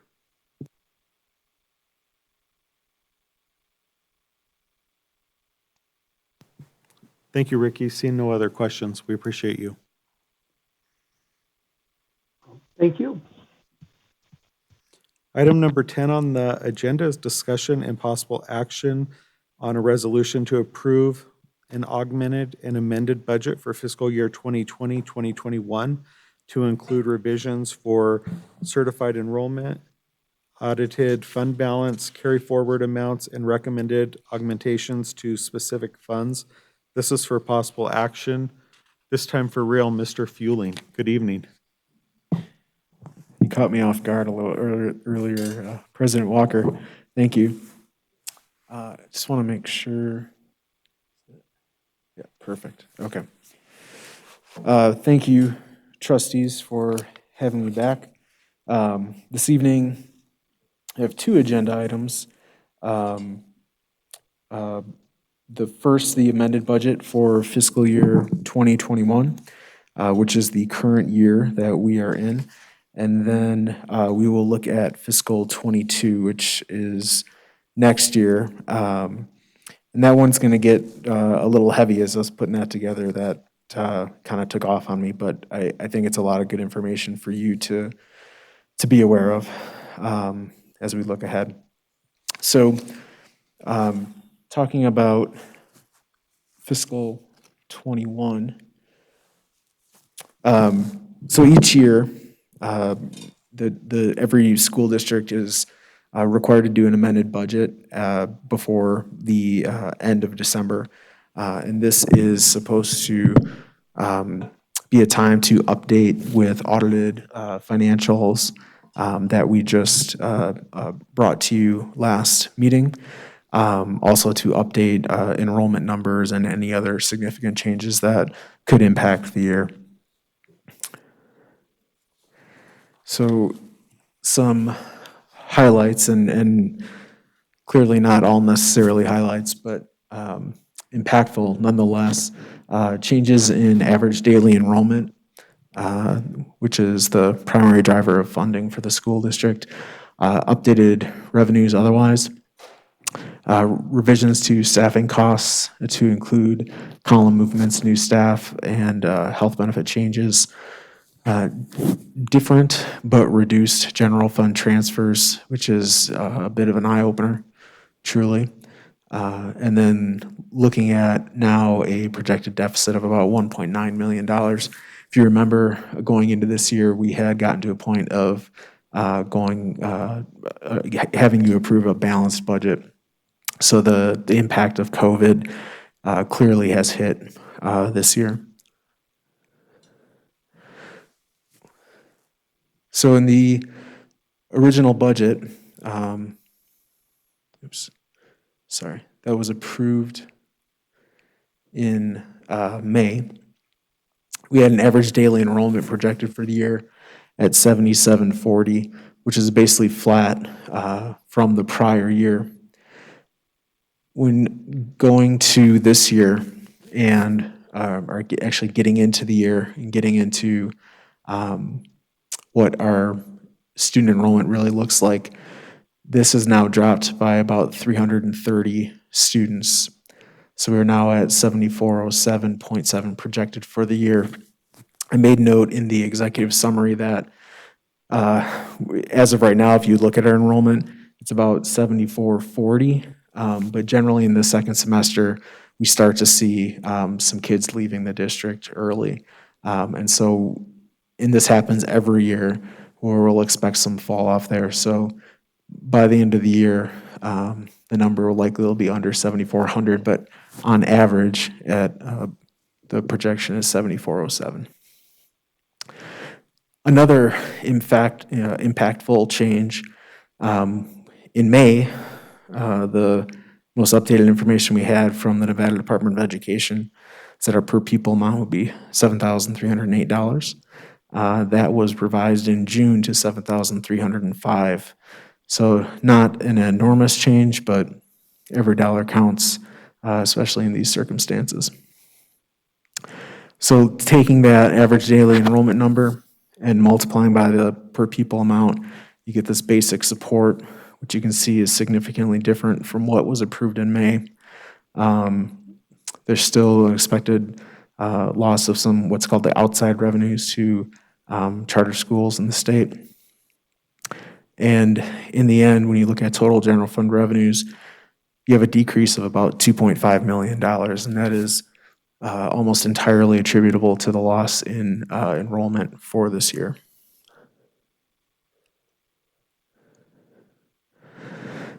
When looking at expenditures, clearly, and I know you're very aware of changes in turnover in staffing that we have had this year, staff due to health circumstances leaving the district, and that clearly will have an impact on staffing costs, which is 85% of our budget. While that is happening, the uncertainty of the year and what we are going through, and really going into the second semester and not knowing exactly what that's going to look like even at this point, I have not reflected all of the changes in staffing costs. I've also not reflected all of the expected changes in non-staffing costs. Just for example, we're using far less gasoline for our buses this year than we would in normal years. But I haven't changed that. And part of the concern, normally, you can look at these trends in a school year and kind of see where you think things are, and you can kind of make those changes. This year, I don't really have any comfort doing that because nothing is trending in any way that makes sense. So AJ, just for my sake, and then probably for some people who are also watching at home or listening, will you explain the difference between non-staffing and transfers? So. Oh, sure. Yeah, thank you. So non-staffing costs would be any costs that are a part of the general fund that have nothing to do with the people we employ. So it's, when you think of what we call our operational budgets, what principals use to buy pencils and pens and gasoline for buses, fixing mounts on the walls for TVs, those sorts of things, those are your non-staffing costs. Transfers are the amounts that, because we don't receive enough funding to cover our special education costs from the state, we don't receive enough funding to cover our nutrition services costs between the state and the federal government. We have to transfer funds from our general fund into those programs to help cover the balance of those costs. So, again, with some of those changes, and specifically transfers, and I think this comes up a little later, but the transfer, actually it does come up later, so I'll just hang on a minute. So the overall decrease in costs I have in the expenditures here is about $500,000. I do apologize, in the summary I had an incorrect number for what I had for the change in total expenditures, but here it's a decrease of about $500,000. So when you look at the difference between the original budget and this amended budget, again, the general fund revenues have dropped pretty dramatically. Expenditures are down a bit as well. But overall, you go from a balanced budget to about a $1.9 million deficit. Again, I am confident that that is not going to be the final number. I believe back in October, I said it was likely to come in around, I think at that time, about 1.25 million. I think that is a much more likely number in the end when accounting for the changes in staff and changes in operational costs. But again, just the unknown of this year at this point makes it difficult to make some of these changes and kind of deal with that uncertainty. When you add in the contingency, which is $1 million, and then the balance of the carry forward amounts, and again, it's been a district practice since 2004 to allow schools and departments, if they don't spend their entire budget in a year, there's a portion of that they can carry forward into the next year, so that there's not this kind of use it or lose it mentality. And so when bringing all that together with the original budget, back in May, it was about a $1.2 million deficit represented on what we submit to the Department of Taxation. And now with really truly with the added deficit from the impact of COVID, it now is about $3.8 million. Now, again, that is not reality. That is not the real deficit. That's not where we're going to end up. But it just represents that piece of contingency and the additional carry forward. And again, that carry forward, usually some of it is spent, but nowhere near the entire amount is ever spent year to year.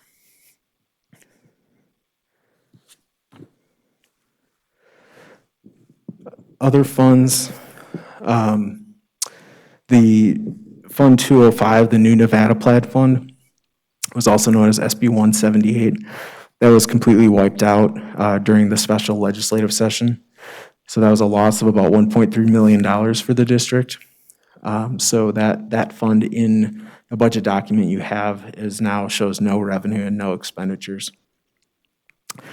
In special education, due to enrollment changes, with those enrollment changes, staff moving into other vacancies, a reduction in the need of contractors, and otherwise staff turnover, that transfer has been reduced by about $700,000. Within nutrition, you have really the opposite impact, but not at all due to anything with expenditures. It's entirely revenue-based. So without having the students in school on a daily basis, participation is down dramatically. And so what you see is that so what we receive for nutrition is cash payments from some students and then federal reimbursement revenues. But really, both of those are dependent on kids participating in the program, and that is just down so very much that it looks like revenues are going to be down about $1 million from what we had expected. So that transfer has been increased from about $280,000 to about $920,000. So it's an incredible impact. The concern I have is that may be optimistic.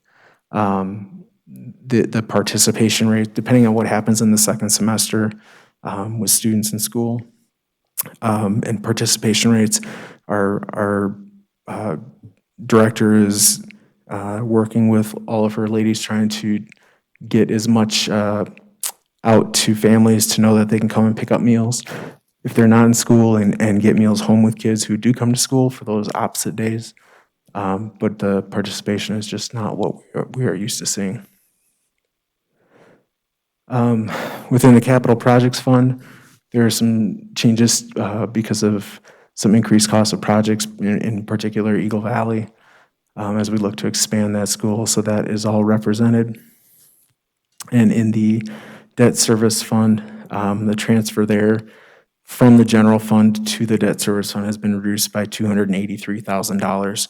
So at the November board meeting, where we did the refunding of the 2017 installment purchase agreement, which were the energy efficiency projects, that has reduced immediately this year some of the transfer that was necessary out of the general fund, and that will help us out next year again as well.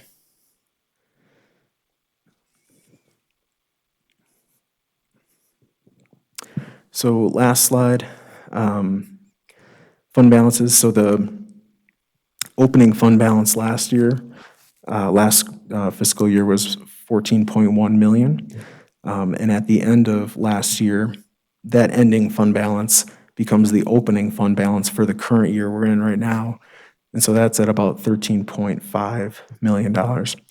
So I would fully expect that at the end of this year, we will very likely run a deficit that will fall down into the $12 million range, somewhere within there. I think in the summary I mentioned about a 17% fund balance to end the year, which is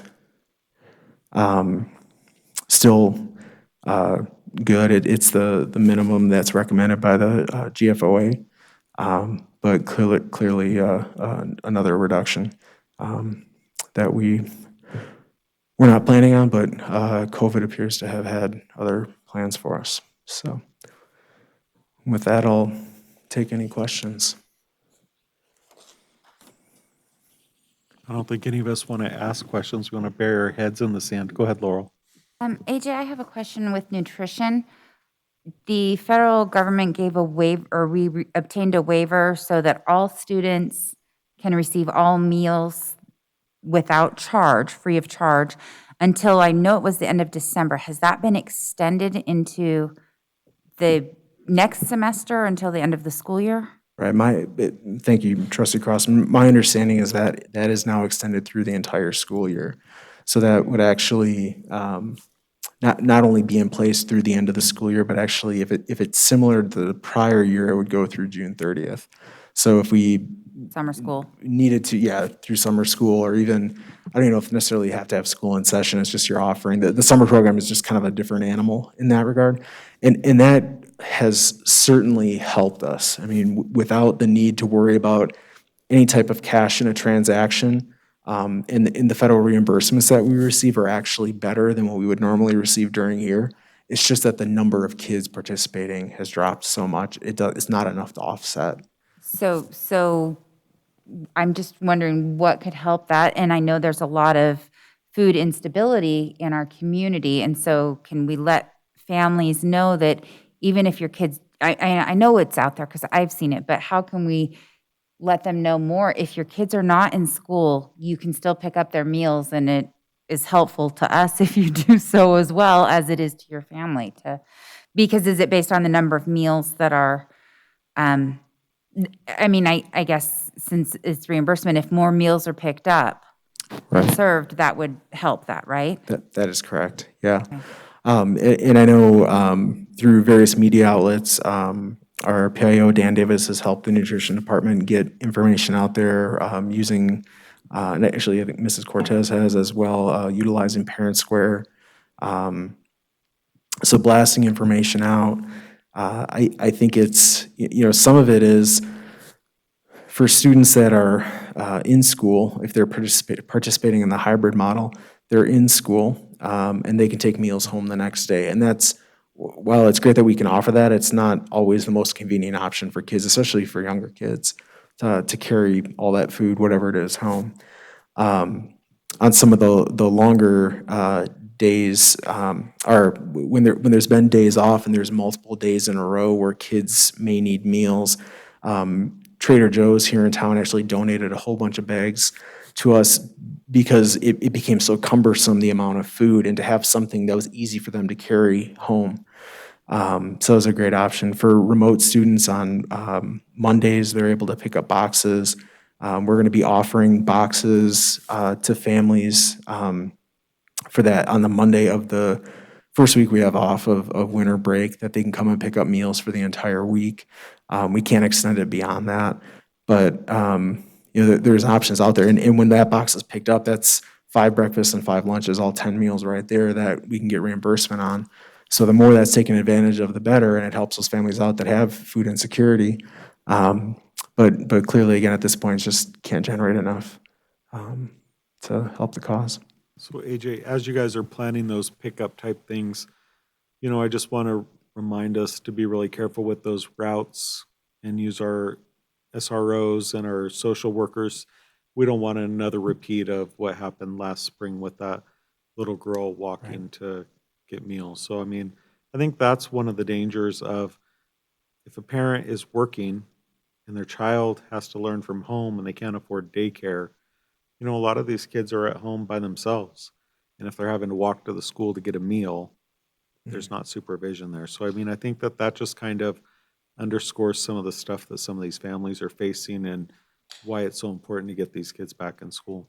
I think, Mike, though, that they take the meals home that when they go to school, and then they take the meal for the next day home. Is it Monday that they need to pick it Yeah, up? but he was saying that they were going to do some pickups with boxes. Oh, I just okay, want to make sure during that first week of the holiday break. Yeah, a lot of those kids are the ones who have to go pick it up because the mom and dad are working or grandparents or whoever.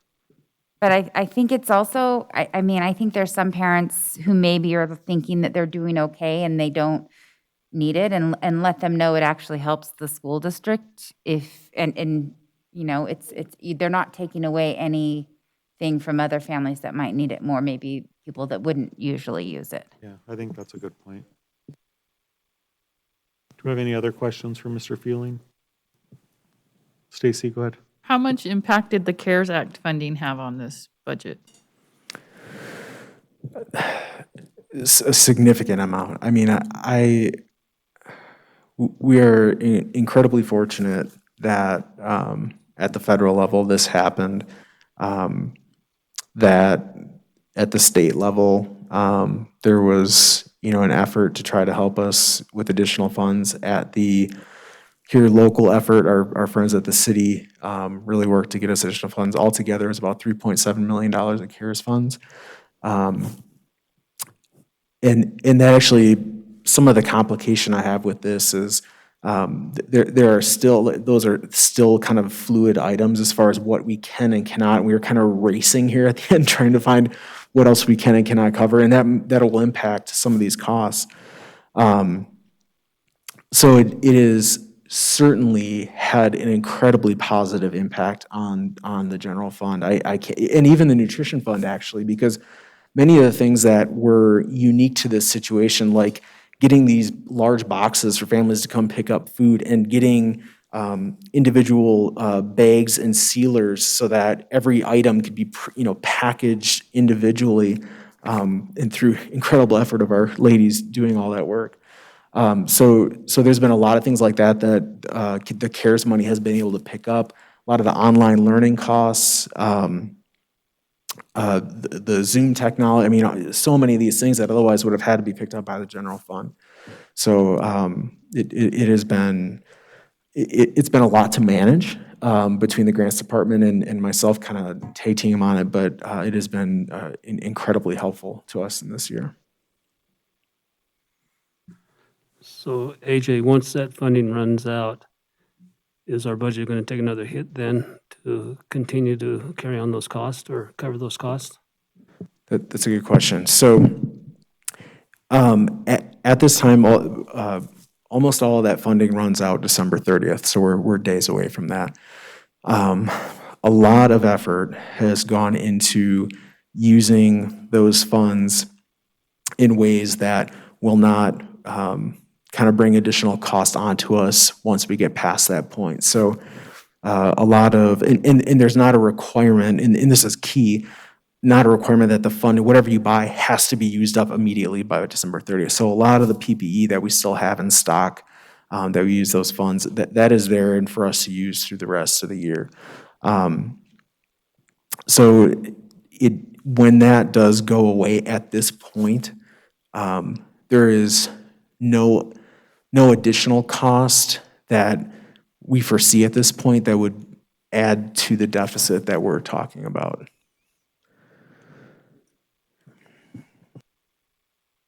I'll just say, fiscally, the outlook has been bleak for a while. And before COVID even hit last year, we started making some really tough choices to kind of rein things in and kind of trim down. And I'm really glad we did, because those decisions were hard to make, but I can't imagine where we'd be right now if we wouldn't have started that process. So seriously, thank you to you, Mr. Stokes, for your hard work in that effort. And, I think that, and for people listening at home, the new funding plan that potentially could go into effect this coming legislature could even make things a little bit more dire for us, which I think we'll talk about in the next agenda item. But I just want to encourage people to be really conscious of what's happening in this legislative session. Please talk to your lawmakers, because students in these rural districts need the resources. Our teachers need the resources so that we could give these kids what they need. And so I just want to say thank you for that. And I'll just remind everybody, this is for possible action. I'll make a motion. I move that the Carson City School District Board of Trustees adopt the augmented and amended budget for fiscal year 2020-2021 by approving the resolution and instructing the Director of Fiscal Services to file the documents as necessary to comply with NRS Chapter 354. I'll second it. All All right, we have a motion by Don, second by Richard. Do we have any further discussion from the trustees? Seeing none, I'll call for any public comment. I'll start with anybody in the room who would like to provide comment. Seeing none, any online? Seeing no public comment online. All right, Renee, any public comment emails? No public comment, Mr. Walker. All right, I'll call the question. All those in favor? Aye. Aye. Opposed? Motion passes. Thank you, Mr. Fueling. And trustees, we do have updated paperwork to sign, so before you go, make sure you sign that.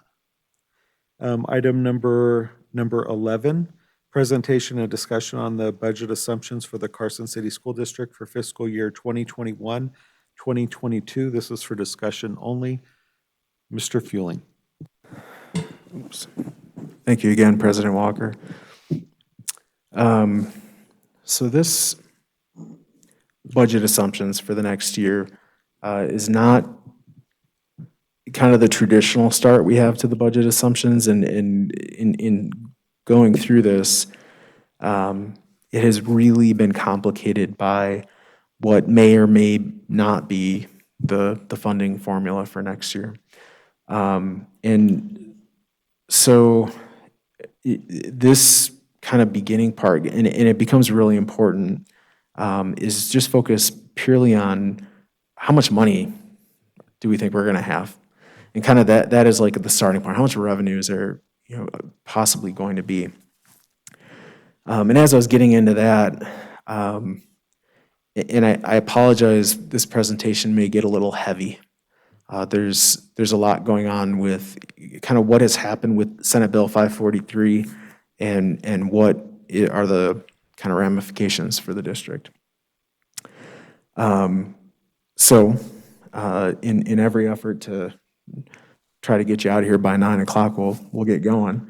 But I'm not feeling confident about that time frame at this moment. And please too, I've built in a couple of pauses in here because I need to do that. Otherwise I get all excited and I just keep talking about this stuff. But please stop me at any point if you have a question. Like I said, some of it gets a little heavy, and there are numbers all over. Okay. So Senate Bill 543 in the 2019 session created what is now known as the Pupil-Centered Funding Plan. I think that name was given with the best of intent. I hope they find something that rolls off the tongue a little better once the session begins. This takes effect, this new plan, starting in fiscal 22, which is this coming July 1st. So this will be, as of right now, the funding methodology used for the new school year. It changes the way districts and charter schools are funded, but it does not change the total funding going to education in the state budget. So you've heard me for years and heard in comments and news for years talk of adequacy. This has nothing to do with adequacy whatsoever. It has nothing to do with the level of funding, except that it asks that kind of down the road, it basically think about a plan to get to better funding. It's kind of what it is.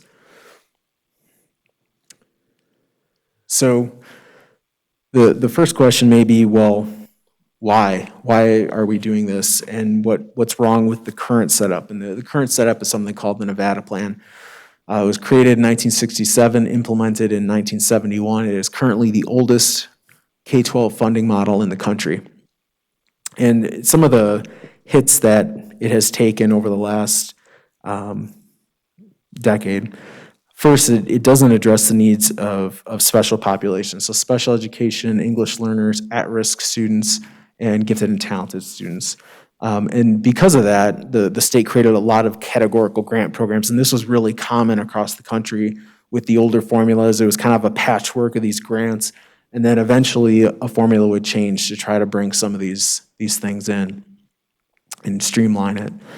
It did not address charter schools correctly in any way, and that in the end kind of ended up being the nail in the coffin, I think, to a great extent, because charter schools have really exploded across the state. If all of the charter school students were considered one district, they would be the third largest district in the state. I mean, and it's not even close. They're that far ahead of everybody else.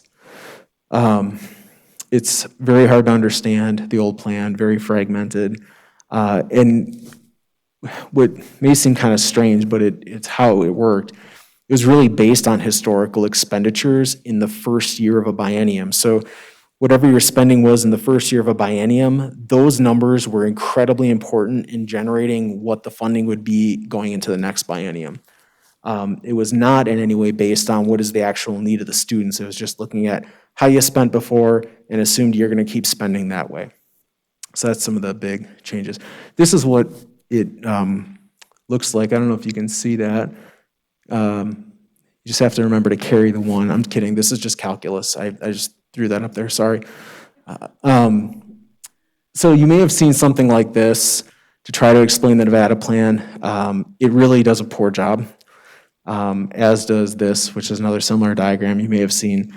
It's an incredibly complicated set of spreadsheets and formulas, and really it's better that it is likely going to go away as far as transparency's sake. So, Mr. Casiopo, I hope you appreciate this. Using my artistic skills within Excel, which I have never tried before, I utilized shapes to represent a waterfall because SB 543 is often referred to as this new waterfall of funding coming from the state. And I don't think it looks that great, but we'll go with it. And the way it works, the idea is that you have this, what is called the State Education Fund, and I'll come back to that, but basically it's where the pot of education money is. And money will leave there, and the first thing that gets funded is the Nevada Department of Education and the State Board of Education. Money will continue down, and of concern were specifically transportation costs, just because of what Nevada looks like and how spread out many parts of the state are. Trying to make sure that transportation costs were covered for districts was actually a really high priority. Some costs of food service, the state does kick in a little bit of cost of food service with some aid, and so that's still considered a part of the concern there. And then the money flows down to what ends up being the adjusted base per pupil. So when we talk about this per pupil number, and we always look at this number each year, and this year, right now, it's going from 7308 down to 7305. That's kind of the number we're talking about, although there's some other stuff kind of pushing into that. And this number is adjusted for unique characteristics within the counties, and then also based on local cost factors. What's left at that point goes down into weighted funding. And so this has been something we've talked about before, but basically providing some extra weighted funding to English learner students, at-risk students, and GATE students. Previously, special education students were supposed to be a part of that, and one of the recommendations of the commission has been to remove special education students from that, and it's in no way because of not recognizing the importance of that. It more has to do with something called maintenance of effort. And a district has to maintain a certain level of funding over time for special education. And because of the way it has been funded historically, where districts receive funding not based on the number of students, but based on the expected number of staff, it really causes a lot of problems. And I think eventually the goal would be to try to get it into this formula, but there's going to be some work that'll have to be done over a number of years to try to balance out some of those things. And they don't want to make it more difficult for districts to meet their maintenance of effort. If there is funding left after the weighted funding, then you have what is called the Education Stabilization Account. So this is supposed to be a set aside. It can't be more than 15% of what is in the top state education fund, but a set aside where if there's tough years, where state revenues are down, and I know you can't imagine that ever happening, but that this would then be able to kick in and at least help offset some of those losses. So, any questions so far? How's the waterfall work during a drought? I'll bring that up at my next commission meeting. That's a really good question because it doesn't seem to work so hot, I think. So just in terms of looking at this, and not trying to be sarcastic, but, oh, sorry. I'm too lazy, I'll bring it to me. We're in the business of educating students, yet it's the third thing funded in the waterfall tier. I mean, does that ever come up in these kinds of conversations? It's an interesting question. And I don't know that it ever has really come up. I think that there was the feeling, at least from the state, and this has been set up since it was initially presented to the legislature. This was kind of how the funding would flow. The thought is that, look, we have to have a Department of Education. We have to have the State Board of Education. At least right now, you have to. So we have to take care of that. Not that I think, the state would decide to really start putting more funding in that direction. Clearly, that's not going to help get votes for anybody. And then the transportation piece has always been a concern in Nevada. Even in the old Nevada plan, there is a very specific set aside for transportation. And I think recognizing you have kids just spread out all over the place and trying to make sure that they can get from point A to point B to get their education. Now, this new COVID world maybe has challenged some of that thinking and, a lot of distance learning, and there's good and bad that comes with that. But especially in rural Nevada, that once high-speed internet can get out to some of those areas, maybe that becomes a more viable option. So we haven't had many questions kind of as far as prioritizing the order, but I think that's a very fair question of how it looks for certain. Okay. So moving on then. So the new funding formula, there are some things that are good about it, and there's actually quite a bit that's good. First, it really simplifies understanding the source and distribution of funding. All funding for K-12 goes into this single account.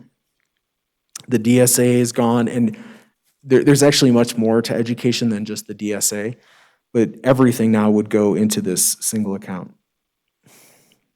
It'd be easier for the public and legislators to understand how adding money to K-12 education, the State Education Fund, SCF, will make a difference in their district. It's kind of easier to see the impact of adding money.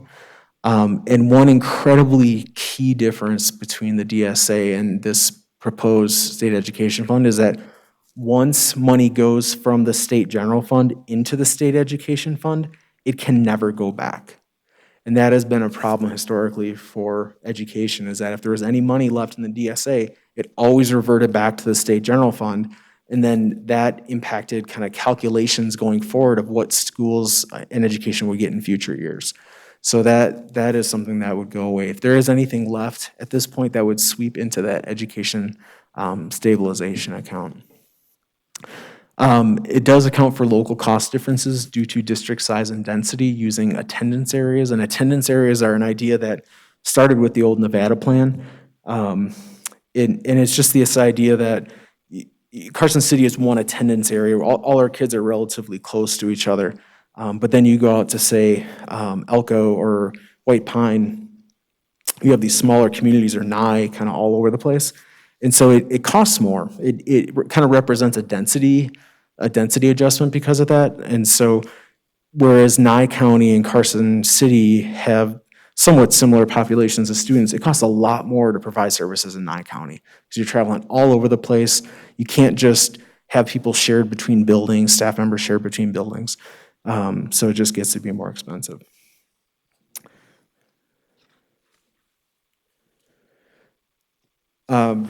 Additional funding weights are given to students qualifying for special education, or sorry, they were for special education. Again, that's changed. English learners and at risk. At risk is something that historically the legislature has defined as students qualifying for free and reduced lunch. It has been shown that that is not the best predictor for a student being at risk, and basically at risk of not succeeding in school, not graduating, not passing classes. So Infinite Campus has come up with this machine learning algorithm that looks at 85 different demographic factors. And you have to remember, Infinite Campus has every district in the state. They have information on every single student in the state, and they have for a very long time. So they now are running this algorithm that is supposed to be a better predictor of students who are truly at risk.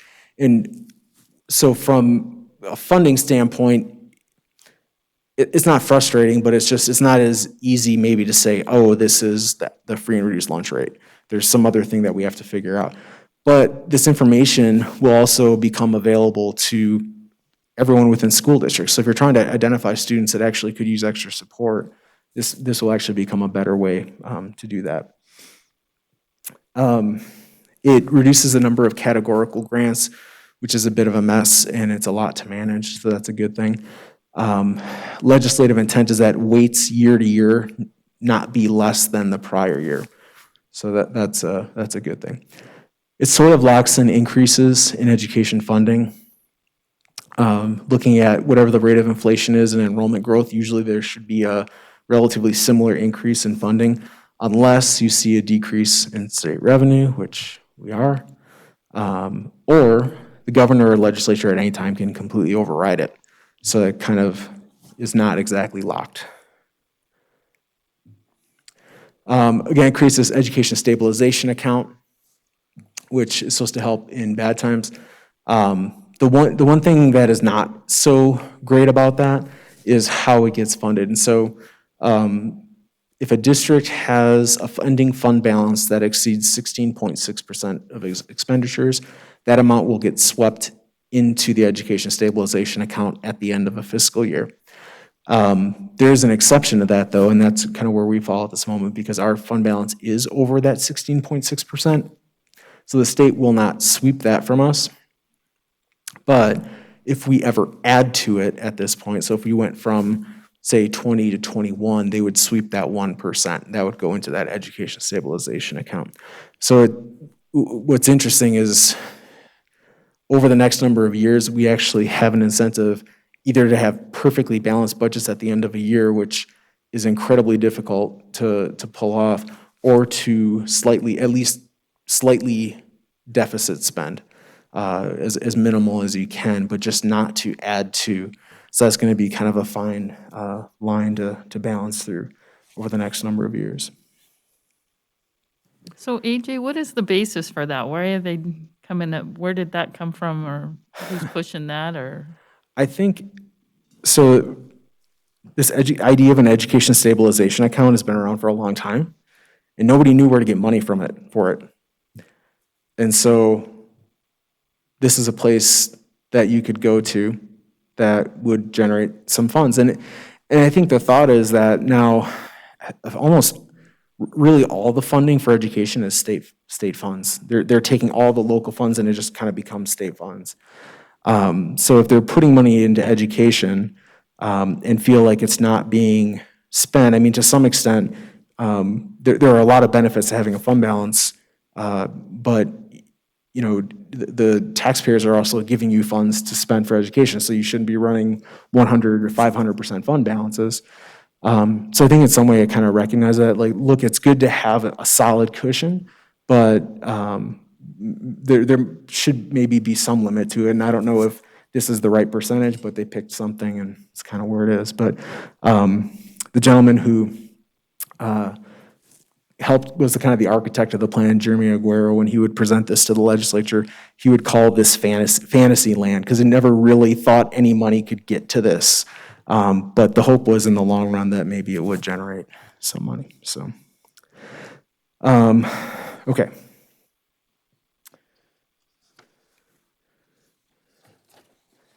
Okay, so, what did I jump to? Sorry. Thank you. So there is some bad, and it's not necessarily bad for everyone, but it just kind of a little more hurt to us. One thing called the local cost adjustment, and this is something that we've talked about before and has come up in probably other conversations you've had. And it's this idea that it costs different to operate in different areas in the state. And I think the hardest thing to understand about this is that in terms that are easy, well, it's easier to understand a cost adjustment as a cost of living adjustment. It costs more to live in northern Nevada. It costs more to live in Washoe and Carson City than it does to live in Las Vegas. Housing is crazy expensive up here. It is not as, it's expensive there, but not nearly as expensive as it is up here. That is not what this does. That is not the purpose of this. It's more of what they call a comparative wage index, which looks at what wages are needed to attract people to an area. And I'll show you something later that it's just really hard to wrap your head around kind of the outcome of this. But basically, Carson, Washoe, Lyon, Douglas, Story, all of our neighbors, we don't get any adjustment. And the idea, what it comes down to is basically they through looking at labor data, from US labor data, so that they don't have to pay as much to attract people here as maybe they do to some other areas of the state. And that outcome is kind of shocking, actually. Another not so good thing, but it kind of impacts everyone, is that weighted funding is applied against the statewide average base, not the adjusted base. So we have an adjustment made to what our per pupil amount finally is, but the weighted funding isn't multiplied against that, it's multiplied against the statewide base.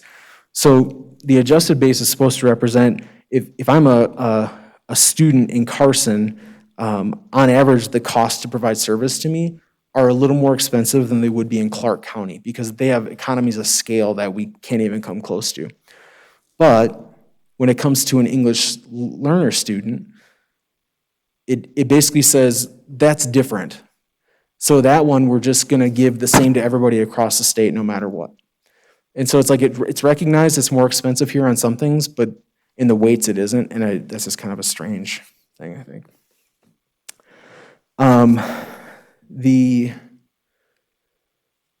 other bad, and we've talked about this, is with the change in the calculation, but no additional funding, there are winners and losers. So it's a zero-sum game. And if you're a loser, you go into what is called a hold harmless state. And a hold harmless state freezes you at your fiscal 20, so the 1920 school year, total revenue amount. It is not a per pupil amount. It is the total revenue amount you receive that year. The problem with that is if you would add hundreds of students, you don't get any extra money, right? So that's a bit of a problem with that. Although if you added enough students, possibly you would jump onto the new formula, and so that gets a little complicated. But in general, you think of adding students, it really would not benefit you. And then you would stay in that hold harmless amount until the new formula generated a higher revenue level than what you had in fiscal year 20. And so just a kind of a visual to help with this, hopefully. Don't pay attention to the y-axis. That's supposed to represent the level of funding, but this is an old graph and I had it in per pupil, but just think of it as some level of funding. But the idea is that, so this is kind of a historical per pupil for us. And then you get to fiscal year 20. And then this year, we bumped up a little bit. But then because in the new formula, which is supposed to be represented by the red line, if we jumped onto it right away, we would have far less funding. So they hold us to this fiscal year 20 level of funding. And it may take 1, 2, 3, 4, maybe 5, maybe 6 years until we generate enough to jump on to the new formula, and then we would ride that out from there. I don't know that red line doesn't really represent the formula, but it's just kind of how I tried to represent this, so hopefully it kind of made sense of how that would work. Once you get to the point that formula catches up, then the hold harmless is over and you you jump on and move away. So AJ, what if, like, say like a district that had declining enrollment and they never, you know what I mean? Is it just the premise it might take them more than 4 years to get there? Yeah. For some? Yeah, I mean, there were, as of right now, and I quite honestly, I don't know how this would work, but I think Eureka, right now, the projection is it would take like 50 years for them to jump onto the new formula because it's so far out of whack from what their current level of funding is.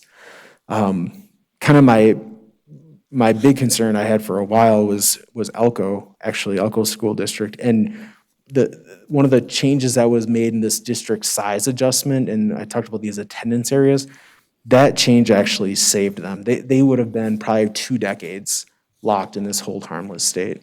So now Eureka has the benefit of, they do have a lot of mining money, net proceeds, and that is kind of set aside outside of this. So it's something that they'll be able to access to help them a little bit, but that kind of time frame is just so long. I mean, that can't save them from this. So, yeah, it's an interesting outcome. Okay. So any questions? Mr. Varner? Yes, I do. I know that some state agencies, or maybe all state agencies, have been asked to prepare budgets with a 12% cut. And then I've heard that the governor has come back and asked for maybe another 12% on top of that. And my question is, this per pupil spending or funding now, the 7305, do you anticipate that being cut by the state? Thank you for the question, Trustee Barner. I don't expect any changes this year. From what came, the Economic Forum recently released their revenue projections for the rest of this biennium, and they're slightly better than what had been projected about 6 months ago. So I don't see it where it's gotten so bad that they would have to reduce that kind of at this point. But looking at next year, that 12%, that I'll show you coming up here, kind of what I think the impact of that is. And it's significant. There's really no way around that. But what's not clear is that I'll kind of show you what my thought process is, but I don't know that that's exactly the right answer as to how you figure it out because of the whole change in the funding model. It's kind of it's a really strange time to have this huge uncertainty as to what your funding is going to look like, and then say that you're cutting 12%, but it's the state's portion of 12%. But everything is kind of the state's portion now, but I don't think it's the whole thing. So I know that's kind of a lot, but I'll kind of go through what I think the impact is. I don't think it's going to impact us this year. I mean, if that helps, but for next year, I think it will, and I'll kind of show you what I think that is. If I could have one more. On the hold harmless, it looks like, for the next 5 or 6 years, we'll be in the hold harmless area. Does that mean that our budget will not increase at all for that next 5 to 6 years, even though we all know expenses go up? Yeah. So that leads to a lot more potential deficits? That's exactly right. So you have, again, really no matter how many more students come into the district, you will have the same amount of revenue in fiscal 22, 23, 24, 25, 26, 27, if it goes out that far. While clearly our costs don't stay flat. So that's going to be something to navigate for sure. I think one of the things, even at the commission, that might be helpful to really point out is the fact that rurals already are really struggling to attract and retain really high-quality teachers. And once the funding is kind of frozen, they're obviously going to keep going to the more populous areas. Sure, absolutely. Okay. So now I'm going to get into showing you some of the numbers, and just with a couple, many disclaimers. Please do not read into these numbers as final. They literally change every time the commission gets together. But ballpark wise, they're probably, getting close.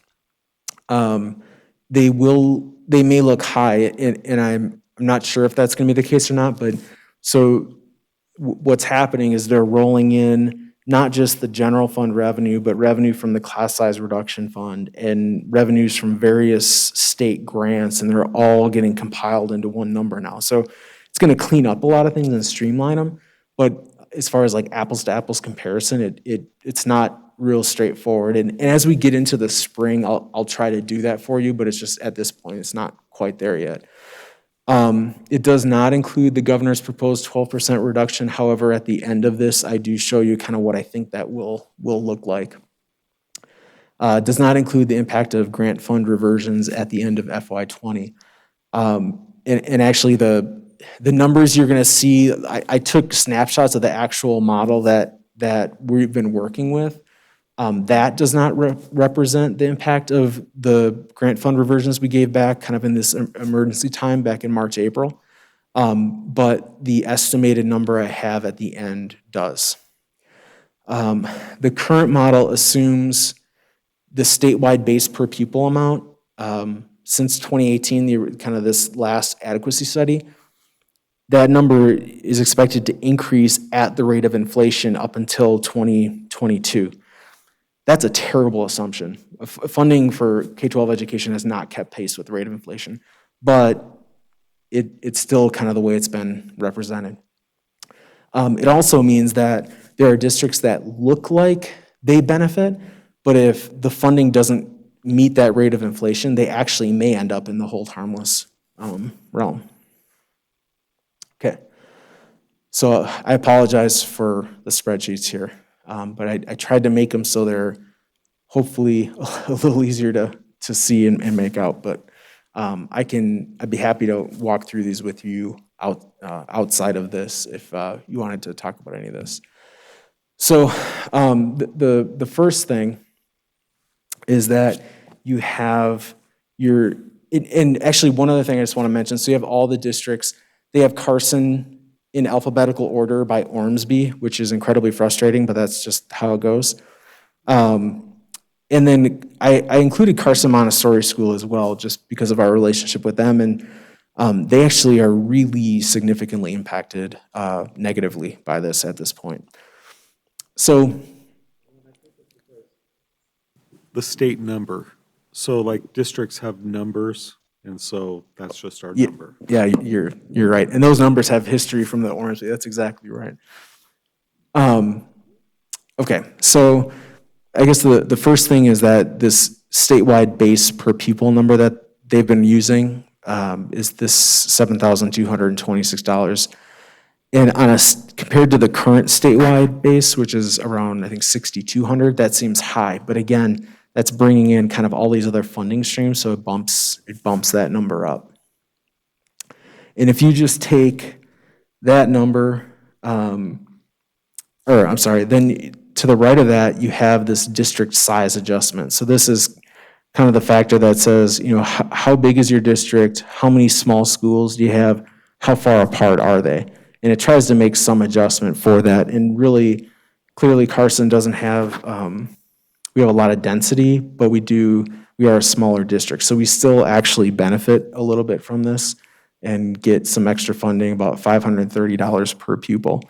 But then you look at some of these other districts that are a little more spread out, like Nye County just above us and Mineral County above that. You start seeing some larger adjustments for some of those counties.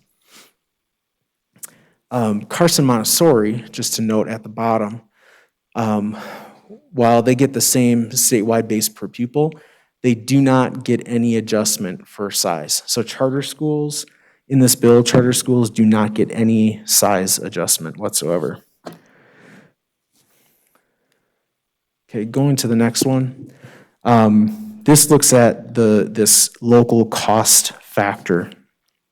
And again, it represents not what the cost of living is, but what they actually do is they look at folks who, with similar or the same professions in all these different areas, and they look at what their wages are, and they compare them. And basically from that, they try to figure out, so what do you have to pay to get these people to live in these certain areas? And Northern Nevada, Northwestern Nevada, I guess more so, gets no cost adjustment. So, you can make the argument, well, it's because of Lake Tahoe, you don't have to pay people as much because they just want to, they'll take less pay to live here. It's more like, what are those wages? They're really not looking at what the costs are to live here. So what's interesting about that, though, and it makes sense to me that some of the more rural areas, oops, wrong one. Some of the more rural areas would get some factor here. So it's like a 3% bump. And the idea that maybe you do have to pay more to attract people to rural areas. But when you get to Clark County and they have the highest number, that's something that I'm still kind of struggling with. I mean, if I'm understanding this, that's basically saying that that is the least desirable place in the state to live. Right. It is. So that's something that I'm on the commission still kind of struggling with, and we're trying to figure out. And I guess my question is, what makes Clark that extra 0.1 above any of the other rural counties as well? They have come up, so they tried, this was a really controversial item, and they tried many iterations of this to try to appease within, and no matter what they did, Clark always came out on top. It was really interesting how that happened, but and truly, Carson City actually would be a number less than 1. We basically, you didn't have to pay people much at all to live here because it's such a great place. And that's true, but yeah. But what they said is that, look, we don't think anybody should have less than 1 on this number. So no matter what it is, you're going to have at least a 1, so that it doesn't penalize you depending on that outcome. So anyway, but that's kind of, again, you think about Washoe and Carson and the costs of housing, it's kind of hard to wrap your head around the impact of that. But it's really significant because you can see some of the numbers that come out of getting that bump, and that's a lot of money shifting to other areas outside of Northwestern Nevada. Okay. Then you get to the adjusted base. So off to the right, and I'm sorry, it's really kind of hanging off. I don't know if it's hanging off the edge of your screen, but you can see what the impact of kind of these adjustments to the per pupil amount. So before the adjustments, everyone's getting the same amount, and then it changes with all these factors. And so on the high end, you have Eureka getting about $20,000 per pupil, which sounds enormous, but when you have like 50 kids, your cost structure is really expensive. And on the low end, you have Washoe, actually. So Washoe ends up with the least amount per pupil. And so we're kind of just above Washoe County there.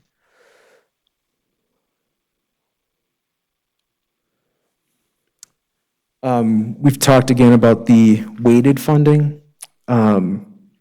Actually, just to point out, sorry. So I forgot. So, Carson Montessori, then for this, again, they don't really get an adjustment. So they're sitting at that statewide base average. So while we have about $77.50 per pupil here, Carson Montessori is over $500 under us. Currently, they get paid, for every Carson City resident student, they get paid exactly what we get paid. So that's a pretty significant hit for them. Then you get to your different weights, and we kind of just the impact of that just to show you how much we would get for EL students, for at-risk students, for our GATE population, and then every district kind of totaled up what that amount is. Carson Montessori has a few EL students, more students that qualify for at-risk status, but no GATE students, so theirs isn't quite as much. And then the last one, and this one's kind of tight, but just a couple important things to point out here. So in total then, the number here, which might be hard to see, is under the new formula, here's how much money we would get. We would get about a little over 65, or just under, sorry, $66 million. In fiscal 20, at this time, for all of those same kind of funding sources put together, what we received was about $72 million. So that's a difference of about $6.9 million. So in this column here where you have the yeses and the nos, the yeses are the districts that would qualify for hold harmless status, and the nos are the ones that do not. So if you're a no, that means you're actually better off in the new formula. If you're a yes, that means you're down funding. And one piece I added, so you look at this number, 6,900, and comparably down a couple, Washoe is in hold harmless too, and their difference is about 5,200. That's a lot, but compared to their size, that's not nearly as impactful as 6.9 million is to us. And so the percentage next to this is kind of what's the percentage difference of what it takes to help you with the hold harmless, to get you to hold harmless, versus what your funding would be if you were forced to go to the new plan. So we have about a 10% drop in what our funding would be. And you go up to, and really ourselves, Douglas County is about the same. They're at 9.7% drop in funding. And then Story County is at 17.7. And those are my three primary concerns here, simply because these are three districts that have no net proceeds of minerals. So that there's nothing else left to kind of help those districts like us manage through maybe what would be some of these difficult times. So you see like Lander here, I think it is. Lander's reduced by about 28.2%, which is much higher than us, but they have a significant amount of net proceeds, about 9.9 million here, or 9.6 million that would be available to potentially help them out a little bit. So it's a pretty significant impact. One thing to note though, is that whatever it takes to provide us these hold harmless amounts has to be taken from somewhere. And so it's effectively taken from the districts that otherwise would benefit from the formula. So in this first couple years, the districts that do benefit really won't as much because that money is needed. It's a single pot of money, and so they have to just adjust where it's going to keep us held harmless through that process. And again, just mentioning Carson Montessori, so at this point, charter schools do not qualify for hold harmless. So that change in funding for Carson Montessori will hit beginning next year. The commission has recommended including charters in the hold harmless, but at this point, Senate Bill 543 does not do that. So I'll stop throwing spreadsheets at you, and I do apologize for that. But really what it means, and based on the outcome of the new model compared to the old model, is that effectively the Carson City School District has been overfunded, is overfunded, and has been for years. I just want to give you a second to let that sink in. Because clearly we live in the lap of luxury and we have had way too much money, right? So it's just kind of a hard pill to swallow, knowing what we've gone through, especially the last number of years with cuts and things like that. So looking at next year, we'll be frozen at our fiscal 20 revenue levels, likely 4 to 6 years until we catch up to the formula. It's entirely dependent on additional state funding. So if the economy is doing much better, maybe this will get better. If the will is there, maybe it'll get better. I'm not really sure. There is some flexibility granted to districts in hold harmless, but we don't really understand what that is yet. But we're not necessarily held to spending a certain amount on certain groups of students, except to what we feel is best to bring success for our kids. But again, Mr. Varner, as you mentioned, our costs do not stay flat like these revenue levels will be. So, last slide. The best current estimate I have for what our new general fund will look like is about $72.8 million. And that potentially could be the amount of revenue we have, again, from fiscal 22 through fiscal 27. If nothing changes, so all the costs currently in our general fund and our class size reduction fund, paid by 15 different state grants, the transfers to special ed, nutrition, and summer school, when those do happen, it's not that often, plus any attributable cost increases, so staffing, insurance, technology, that would all have to be paid for by that amount. That does not include the governor's 12% reduction. If you look at how much of that 72.8 million is currently funded by the state, and you reduce that amount by 12%, it's the $3.7 million number. So right now, in my mind, that 12% reduction is about $3.7 million. There is a lot more work to do. This has all been on the revenue side, on the expenditure side, and what things look like, and all the staffing positions that we need to move out of some of these grants and other areas into the general fund. So that's really when we get into January and start looking at kind of that side of things, we'll get a better idea of the impact. But it's clearly not going to be helpful to have that 12% reduction. It may not have been that bad next year, just with the new funding going down the line. These every year after, it would have gotten more and more difficult. But that 12% reduction is really going to kind of put us on our heels to start. Last thing, just kind of what's coming. So January, we'll get the rest of the budget assumptions to you. That's generally when we start this. There's a lot more to go. Then with meetings and presentations in April, we have the tentative budget. End of May, the original final budget will be presented to you for approval. Early June, the 81st regular session of the Nevada legislature will end. And then probably later that month, we'll have to do a budget amendment to reflect changes that have come out of that session. So that is that. And I'm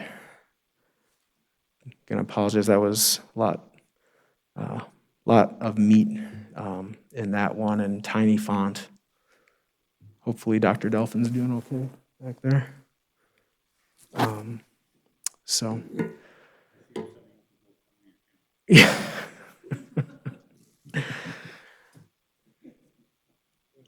I do have a question. With so much of this funding based on the student population of this year, the 2021 school year, and this year is such a weird year where we've seen decreasing student enrollment in every single district, has there been any consideration to hold off and see what the student numbers, because there are students across the state who are homeschooling, who are doing different things that are going to come back to school once school resumes full in person, and is the commission taking that into account, that this year is an anomaly, Sure. perhaps? So it's actually very fortunately not. It's not this year. It actually is last year's numbers, but we were still impacted by March. COVID started. I mean, that still impacted the year.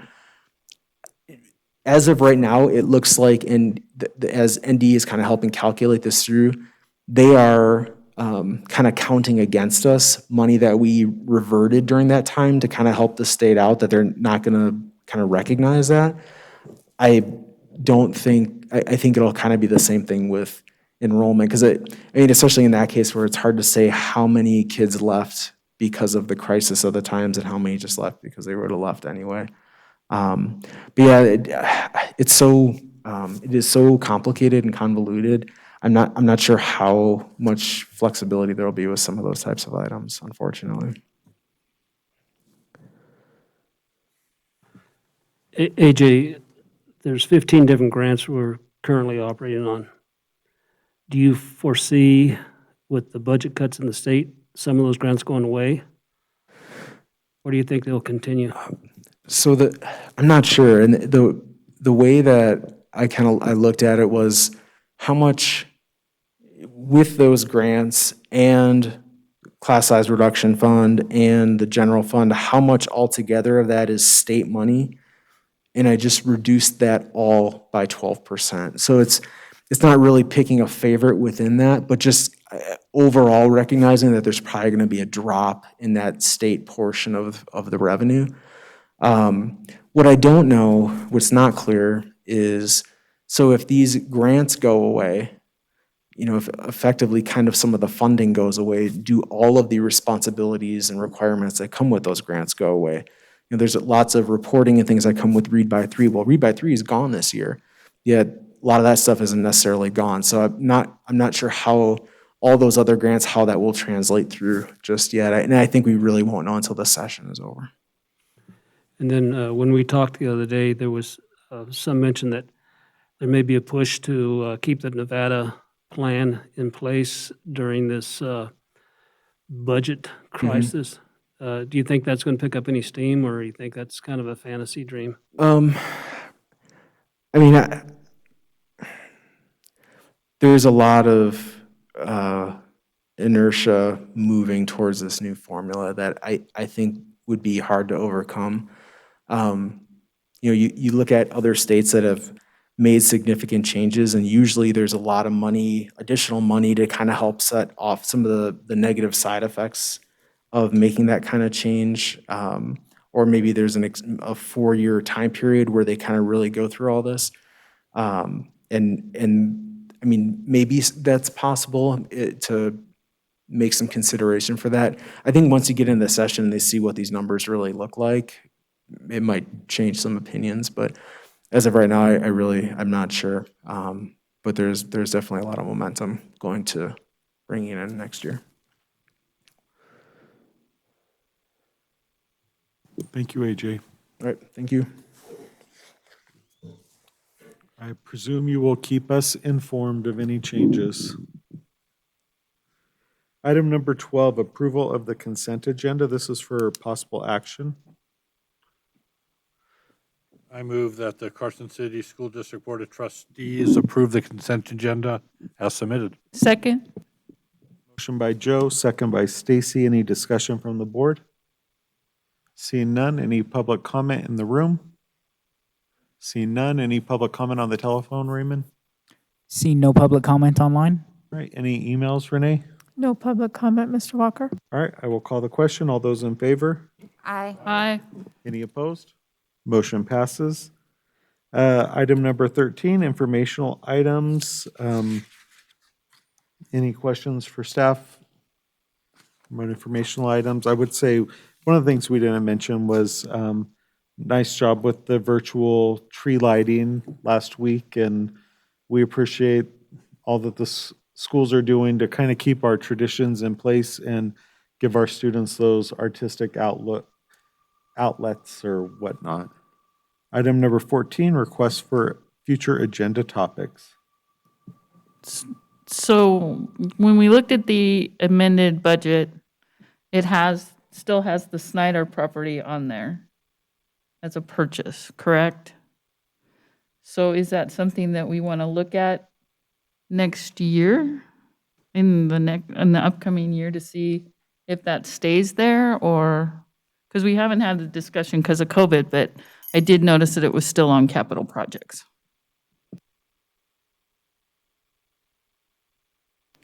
And you don't have to answer, it's just something put out there for future agenda. No worries. And it is, Mr. Stokes and I have had a couple conversations about that and just kind of punted it down the road because of all of these circumstances, really. And I realize that. I'm just bringing it Yeah. up because it is still on the augmented budget. Any other future agenda topics or potential future agenda topics? Just not a rush, but once we finish the semester, I'd like some updates on what the pass rate is for students and how they've done this first semester. If we've got, Dr. McDina said they're going to be looking at to know which kids they're targeting, but the sooner we can figure out who needs extra assistance, that would be great. All right, anything else? Well, with that, I will adjourn the meeting and say, have a Merry Christmas, everyone. Goodbye.